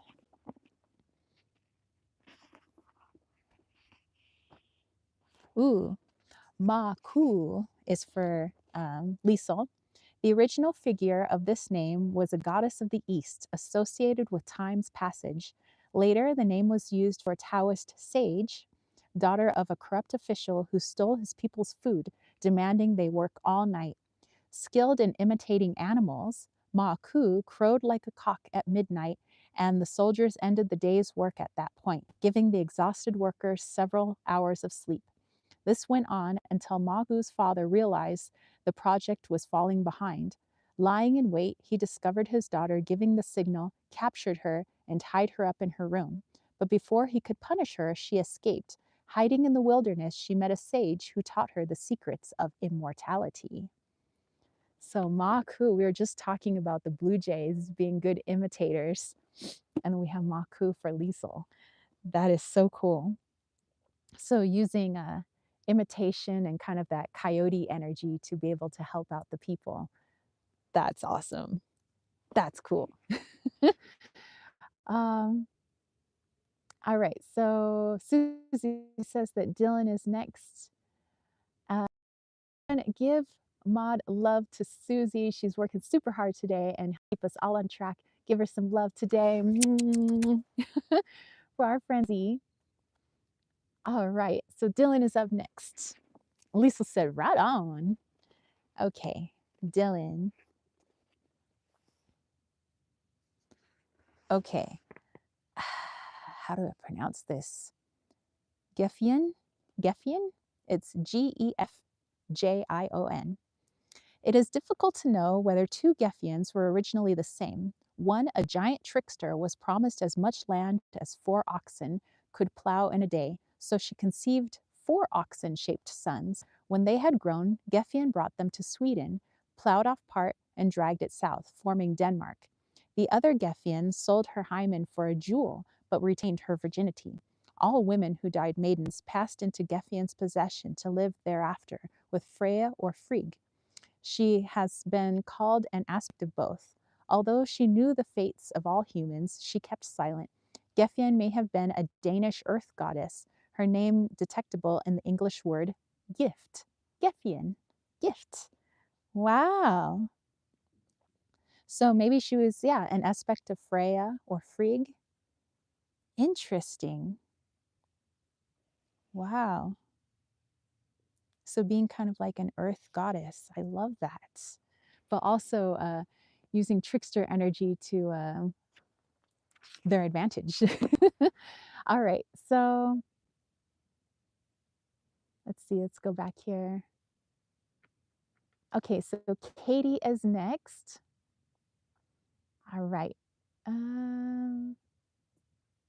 Oh, Angela was wondering what book this is. This is the Encyclopedia of Goddesses and Herons. Herons. I keep saying herons. Heroines. I keep thinking of birds. Patricia Monaghan, PhD, is the author. So I got this a while back in the sale section at Barnes & Noble. Okay, so Katie. Let's take a look.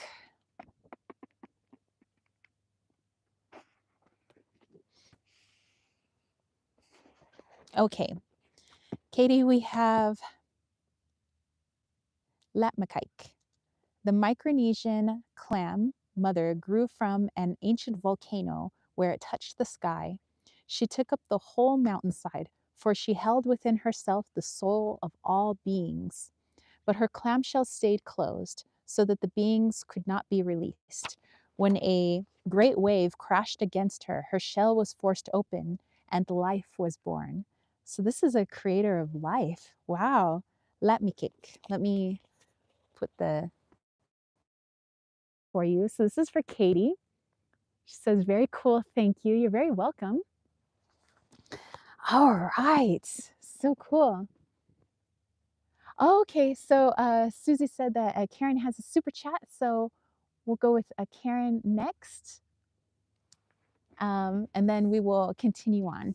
So Karen, did you want the goddess or a card pull? Let me know.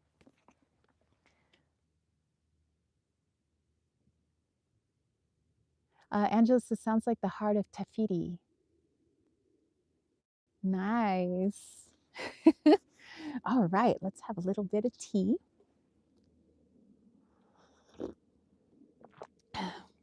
Again, wow. Heather was onto something with that tea. Okay, so Karen would like her goddess. Okay. Okay, let's see. All right, Karen.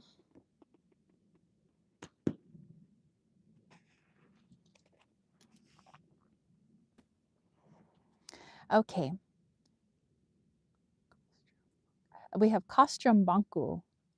The Russian goddess was impersonated each spring by a young woman who would lie on the earth as though dead. People of her village would form a ring around the girl, singing mournfully, Kostambaku is dead, our loved one is dead. Then the girl leapt up, accompanied by songs of her friends and family who rejoiced, come to life, Hazar Kostambaku. This figure may be related to the similar one of Kupala, despite the differences in seasons. So literally, Karen, we were talking about Imbolc and like things coming back to life. And that's literally your goddess is like, I guess would be more like a spring goddess and things coming back to life. Things coming back around death and rebirth. I love that. And here, let me put the name here in case you want to do a bit of research on this goddess. And apologies if I mispronounced it, which I probably did. Kostrom Banko. Very nice. Wow. But that would be kind of like a fun ritual to do, just kind of like lay on the ground and then your friends start dancing and singing and then you jump right up and you start partying with them. I think that's great. I think maybe I could incorporate something like that into spring when Ostara comes around. That would be cool. Okay. Let's see. Susie says that Peg is next. All right. And Angela said, also, hail to the goddesses making themselves known today. We love you and appreciate you. Hail to you all today. All right, Lily said, hail. All right, Peg, let's take a look. And remember, these are all aspects of you guys, all these different goddesses. Yes, I think they have an energy of their own, but also they're your energy as well. So you are the goddesses. You are the gods. You are the earth. You are the seasons. Peg, let's see.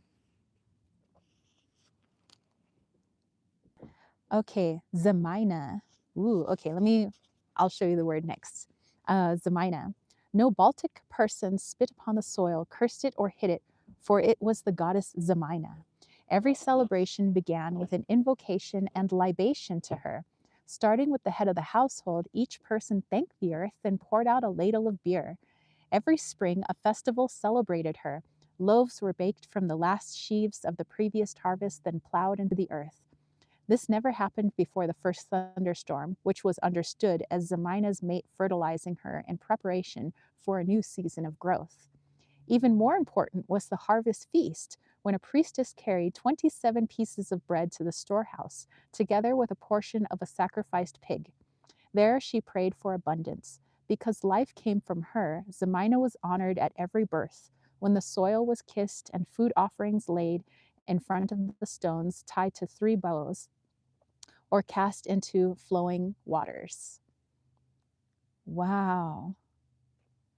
So this Zemina, I guess, would be like the earth itself, showing homage to the earth and love, understanding, realizing that we all come from the earth. All right, so Zemina, here's the word here for you in case you want to do a little bit of research, find out may see how that goddess is showing itself in your own energy. Um, Karen said, born on March 28th. All right.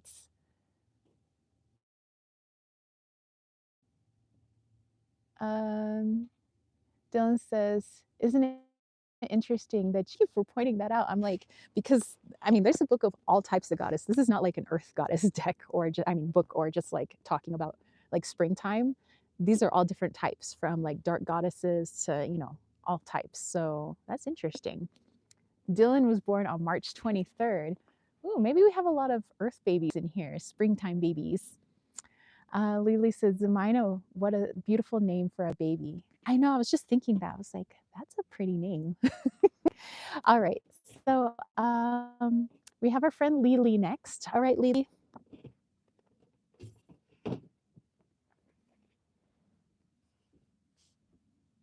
Okay. Your goddess is Arduina. Arduina. The forest of Ardennes, which was covered a vast area of France, Germany, Belgium, and Luxembourg, was named for this goddess of wilderness, conflated in early times to both Roman Diana and Greek Artemis. She patrolled her forest on a wild boar, demanding that any hunters who killed animals leave monetary payment for their catch. Arduina was honored with sacrifices of animal meat at festivals. So, very akin to Diana or Artemis, Arduina. And there's her name, in case you want to look something up about her, Arduina. So, Lily, I wonder if you're feeling that Artemis type energy, that huntress, protector of the animals, maybe type energy. Very cool. Dylan says, yeah, I thought her name sounded like Artemis. All right, so Astral Lights is next. Angela's saying, this is so fun. Okay, so Astral Lights. Oh, Estrella. Okay, Estrella. All right, beautiful name too. Okay, let's take a look.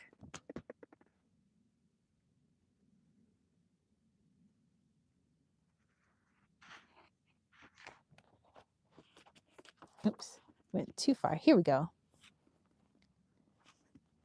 We're now into the Caribbean and the South America. Alamigi, in central Brazil, Kalapalo people lived in the national park of Singu, where they support themselves in traditional fashion from their fields of manioc. They tell the cautionary story of Alamigi, one of the dawn people who lived in the primordial earth. Every night, Alamigi teased the gray birds called nightjars for their ugly song, but the birds, angry at her disrespect, punished Alamigi. First, they sent a bird disguised as a human into Alamigi's house where the girl was away and tricked a woman into revealing the girl's name. Then they put a spell on the whole village, so everyone fell into a profound sleep. The bird slipped into Alamigi's house and tied the girl up in her hammock. By the time she woke up, she was in the middle of a lake. Frightened, she asked for help. A bird, the banded tinamous, called loud enough to guide Alamigi from the lake. But then the bird flew away, leaving Alamigi frightened and alone. Then she heard the sound of a tiger heron. Remember, I kept saying heron before? And following its call, got lost in the forest. The bird took pity on the girl, and after extracting a promise from her that she would never deride birds again, led her home. Ah, so it's a girl who learned from the birds. Interesting. So having love and respect for all things, no matter what they look or sound like. Alamiki. Interesting. Okay, so here's the name, Alamiki. Hold on. In case you want to look up more about her, I'm sure there is more. This book obviously can't go into tons of detail about each of these goddesses, but also talking about birds. So that was cool since we've been talking about birdies. Okay, let's go back and see some of these comments. Russ says, Tara, you sound like you can sing. Maybe I can accompany you on guitar and harmonies at your first retreat. I haven't been to Arizona in 5 years. Wow. That would be cool. I'd be down for that. Angela's sending love hugs, manifesting cake and treats for the whole chat. Who wants them today? You all deserve the best. Make sure to celebrate your little wins and have a happy day. Amen. Reminding people that yes, I was a professional opera singer. I haven't sang opera in a couple of years, but every now and then I like to sing on here. All right, so she says the list is finished. Angela's saying hug and heart and cake blessings. Wow. All right, well, thank you guys. Let's see. We could do some super chats and super stickers. I know Karen had her super chat, but if anybody else would like to do super chats and super stickers, I could pull a card, maybe from the Sacred Mothers and Goddesses deck. Before we go into our guided meditation, which I want to do guided meditation on Bridget or Breed. So Estrella says, you natural 20. Thank you so much, great beings. Thank you, thank you. Angela says, I feel extra joyful today. Yeah, I feel pretty happy today, I'd say. Okay. So, man, that tea is so good. If you guys are wondering about this tea recipe, again, it's from our friend Heather. I didn't have blueberries, but I used strawberries. So again, it was like honey, cinnamon, chamomile, vanilla, and strawberries. And it's so freaking delicious. Has the right amount of spice, and I don't know how it just tastes exactly like oatmeal. It's like liquid oatmeal. It's super good. Lily says, I dig that. I feel like I resonate with this goddess. I've always loved and respected wildlife in the forest. Rescued so many baby birds falling out of trees as a child. And I would nurse butterflies as well. Oh, that's amazing. Angela said, Bridget's fire is beautiful. Never work with her. Stared at art of her and her. We could pull a card for you. Did you have a particular question, or did you want whatever message came through from the goddesses, the mums and goddesses? Channel from Guinevere. Sure, sure, sure, sure. Okay, so let's pull a card and then we'll do a little channeling for Guinevere, from Guinevere, for our friend Lisa.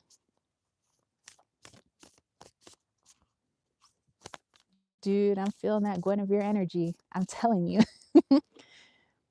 All right, so we have Lakshmi, abundance and good fortune.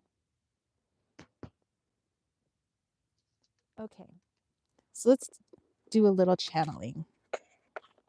But I like Lakshmi's depiction here. To me, that makes me think of Guinevere, so that's pretty cool. Okay, Lisa, Guinevere.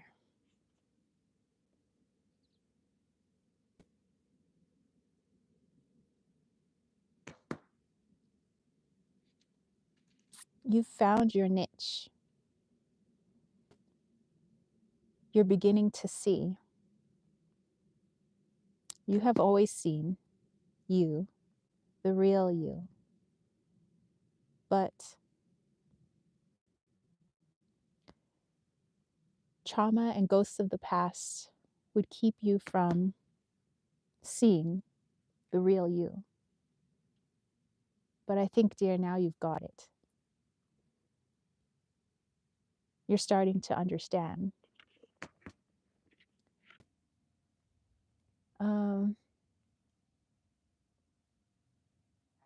Let's see, let's go back here.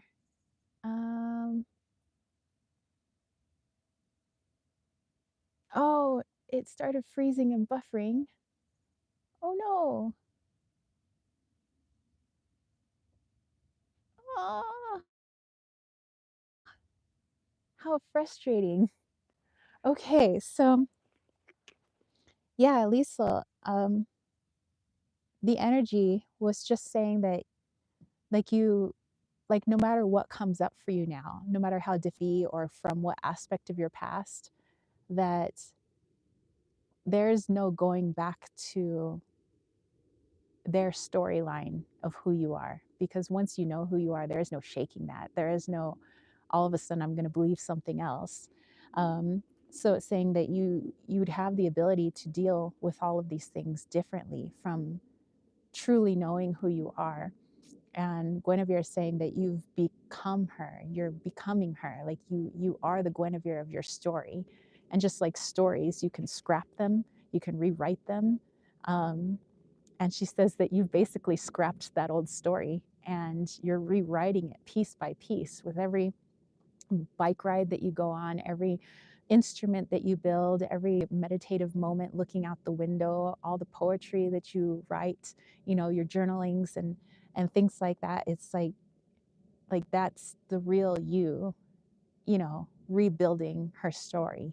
And so that's so cool. Guinevere's got an awesome energy. I'd say she's badass. That is so cool. All right. Um, Karen said, gorgeous. All righty. Yeah. Leave it to YouTube decide it's going to like bump me off right in the middle of a channeling, right? Lisa says, yes, she does reflect things that she has been telling me. Lily, sure, we could pull a card for you. Did you have a particular question in mind or just a message, any message that might come through for you? I love using this deck, by the way. I'm going to continue having this tea. It's so delicious.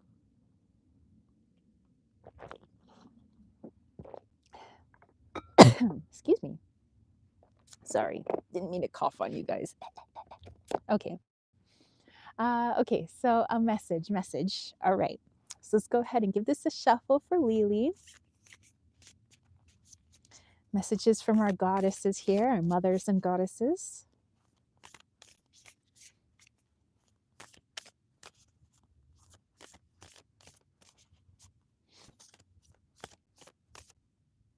All right, I think we have it. Rhiannon, self-love. All right, we think of Rhiannon as always riding her beautiful horse. Let's tap into this message for Lily.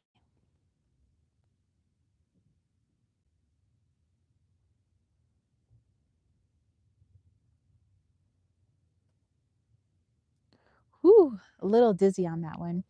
I'll try to keep my eyes open as best I can, just in case YouTube does a little buffering.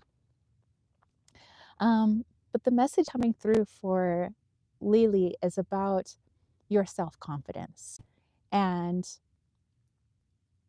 just like we were talking about with Lisa, when we are born into our families, they inadvertently begin writing a story about us, about who we are, who we're meant to be, how we're supposed to act in particular situations, what is and is not acceptable. But as we get older, we start questioning those stories. We start wanting to rewrite them. And one is a story of your self confidence, and thinking that, well, an ego program that you are incapable of doing certain things, that certain things are like out of your intellectual abilities, or that you're incapable of doing certain things, which keeps you from trying things because you're afraid that you'll fail, or that it would just be a reaffirmation that I can't do something. But it's time to rewrite that story. And actually, that's a story that you've already been rewriting. And so, what Rhiannon is asking you to do is next time you're in a situation where somebody or a situation questions your confidence, your ability to do something, instead of looking at it as a reaffirming that I can't do something or that I'm not good enough, instead look at it as your ego speaking to you. And your ego is not trying to hurt you, but it is trying to show you where healing is needed. And so let's say you make a mistake as we all do because we're human, you make a mistake on something. And somebody comes up to you and is like, "Oh, Lily, like, how could you make this mistake?" And let's say they're just going off, and they make you feel really bad about yourself. And then all of these thoughts of like self worth and self doubt and my self confidence, they all start pouring in, and you start to feel very low because you believe what this person is saying. Like, oh man, yeah. And you start to take it to heart. Rhiannon says, what if we take a pause and before we allow their words to sink in and decide that it's just a reaffirmation of how I feel about myself on the inside, instead, whoa, is this person pointing out a place within me that needs healing? Because I don't feel very good at the moment. And if I don't feel very good about what they're saying, then that means that there's a disconnect somewhere. Otherwise, I would happily take it and be like, "Oh wow, yes, you're right. I've messed up." But there's not that feeling. So that's when you could say, "Oh wow, my ego's trying to show me something." And this takes you from things happening to you to this is happening for you, so that you can see that there's an area within you that needs this healing. So, yes, it may sting, when somebody points out our faults. Sometimes it doesn't always feel very good, but we can at least look at it from a different perspective. The perspective of, wow, the reason it didn't feel so good is because I have these doubts about myself already. And by somebody voicing those doubts, it hurts even more. But perhaps these doubts are unfounded. Perhaps they belong to an old story. And perhaps it's time for me to rewrite that story so that next time this happens, something similar, a similar situation, somebody's similar words, it's not going to affect me quite the same anymore because I won't believe their story. This doesn't mean not to work on self improvement. Of course, somebody voices something, we want to improve ourselves, but it won't, but also saying, and some of that may have been some of their ego. And, maybe I won't accept that because they're also trying to place something on me, but we would have that perspective. Okay. So, Rhiannon coming in and just reminding you to have that broader perspective whenever our shadows are triggered. Um, and just understanding that it's happening for you. Those triggers are happening for you. The ego is trying to show you something through someone else, through the situation. And it's not a mark against your character. It's not reaffirming what your programming believes you are, but it's trying to show you that you're not that programming actually, and that can heal. So that next time it rolls up your back, just like water on a duck's back, just rolls right off, and we can more clearly see the truth in what the person said, but also the ego in what the person said. So, all right. Thank you, Lily, for letting me tap in there. Um, Karen said, okay, holy crap. Again, synchronicity with the third week in a row, uncanny. Says, no sadness. It's amazing and a good thing. Mind always shapes itself according to belief. This is yes, distorted thoughts that hold energy. Correct the narrative. Susie says, this has been an amazing Karen says, we are the infinite focused in a body. Yes, we are. Yes, we are. All right, you guys. Well, I would like to do a guided meditation with Bridget. I think that having her kind of our changing of season. I know that she'd be more akin to what's happening in the northern hemisphere, but I think that her energy can be appreciated no matter what hemisphere we are in. So let's do that. I'm going to get us all turned around so we could do this guided meditation. Lila said, thank you. I needed this, Tara. I'm reprogramming myself. Not as easy as it sounds. Going to start this book called Placebo. I can't wait. Awesome. Hey, I know. The journey is not easy, but it is a journey. And I know that each and every one of you, myself included, we can do it. We are an infinite, powerful soul in these human vessels. And we're going to show this human vessel what we can really do. So I think we got this. Karen said, "Love you all. You teach me so much." Same here, Karen. Same here. We learn a lot from you. Okay, so let me get us all turned around. And I want you guys to find some place that is nice and cozy for you. There we go. Ta-da. Maybe we'll go off into the mountains there. Ooh, could we really get into the mountains? Oh, it's too blurry. Okay.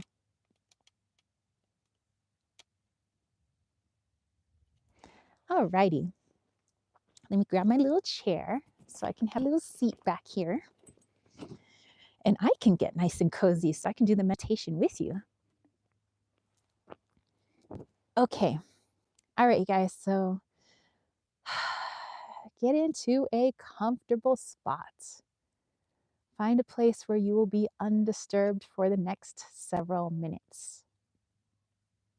You could be lying down on your bed. You could be sitting in a chair. You could be underneath a tree, laying down in the dirt, sitting on a patch of grass or a pillow. As long as it's comfortable to you, and make sure that you will be undisturbed for at least a little bit. And as you get yourself nice and cozy, I want you to imagine that you are sitting beneath a waterfall. This waterfall is but a trickle, almost like raindrops coming down from the mountains and cliffs. And as you sit below this waterfall, I want you to feel the water drip, drip, dripping onto the top of your head. And as the water splashes off the crown of your head, your mind begins to relax. Breathing in this beautiful energy. And as the water continues splashing down upon you, I want you to feel the water as the drops run down your cheeks, down your neck. They fall off of your jaw. And everywhere the water touches, we become increasingly more at ease and relaxed. The water, cool, smooth, feeling gentle and reassuring as it rolls down our neck, splashing onto the shoulders, reminding us to release. Release those muscles. And the water flowing down your arms, relaxing. Down to our fingertips.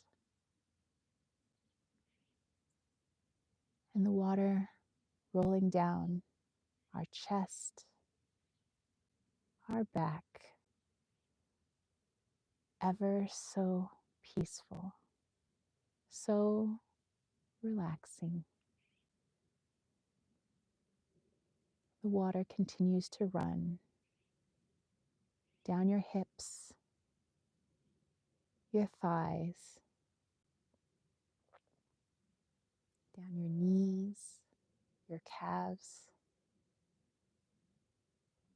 and eventually running off your feet and the tips of your toes. You've become a column of water, one with the waterfall.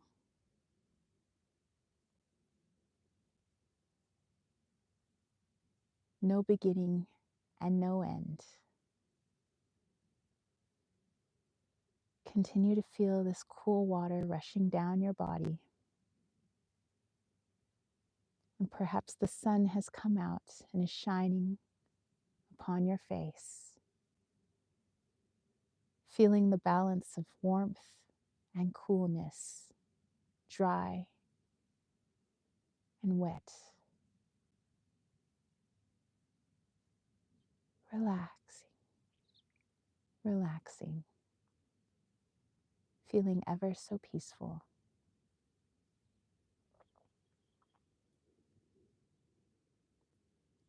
And feeling comforted by the water, which envelops you like a beautiful blanket, crystalline and clear. You notice the stream just below you. You notice where the stream moves. Perhaps you see fish moving about in the water that you hadn't noticed before. And when you notice the fish, you begin to notice the plants that move and sway within the bed of the lake or the creek. And when you begin to notice this, ever so relaxed, we notice the birds and the varying songs that they sing. Some of joy, some of location. Perhaps they're just saying good morning to one another.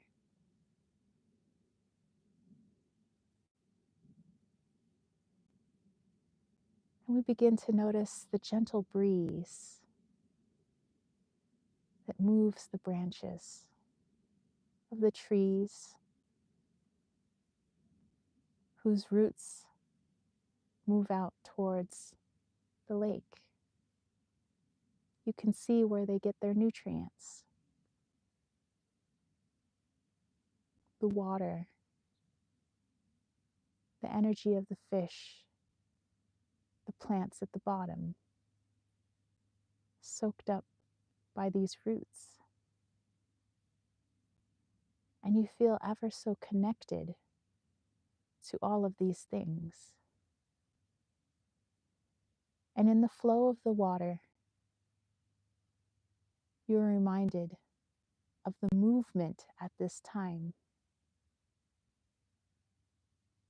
The fish moving, the water moving. And you remember that no matter how still we may become, or how still the air may seem at times, that life is forever moving. It doesn't stop. You take notice of a plant that looks as though it has withered and died. But even in that, you notice movement. Even in death, its body is still transforming, becoming something else. Nutrients for the tree, for the fish, for the animals, which eventually becomes the air that you breathe. It gives life in its death. And in contemplating this, we see how this translates into our own life. The old deaths of beliefs, of ways of being and doing. And in those deaths, you've created something new for yourself. New life, a new perspective. And so we begin to welcome this death and rebirth process. It's no longer a sad event. For perhaps we are only mourning what was because we fear what comes next. But if we know now that what comes next is new life, new love, new joy, new movement, why would we ever mourn death? There's always something new. It is not stagnant. The soil moves, albeit at a slow pace. It moves. Even mountains can be moved. Trees move. And just because something is imperceptible in its movement doesn't mean it doesn't exist.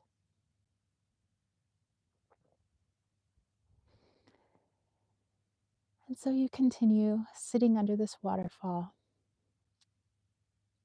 feeling the water envelop your entire being, feeling that movement and flow,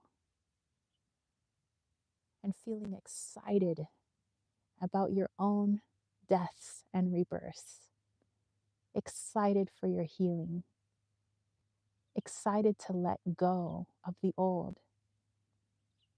For now, you know there's nothing to fear, because on the other side, there's life, there's joy, new movement, something beautiful.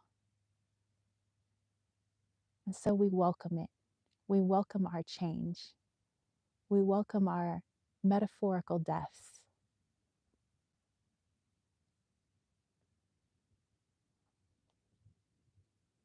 And at this time, as the water flows, we flow into our being, all aspects of ourselves that we've ever given away in fear, in mistrust, and anxiety. We bring it back to the self. We take back our power.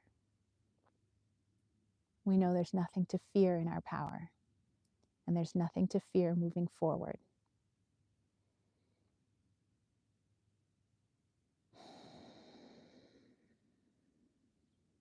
When you feel ready, bring your awareness back into your body. You can wiggle your fingers and toes and open your eyes. All right, you guys. Whew. Thank you so much for doing this guided meditation with me. Lily was saying it's a beautiful view. Susie's saying thank you. Thank you, guys.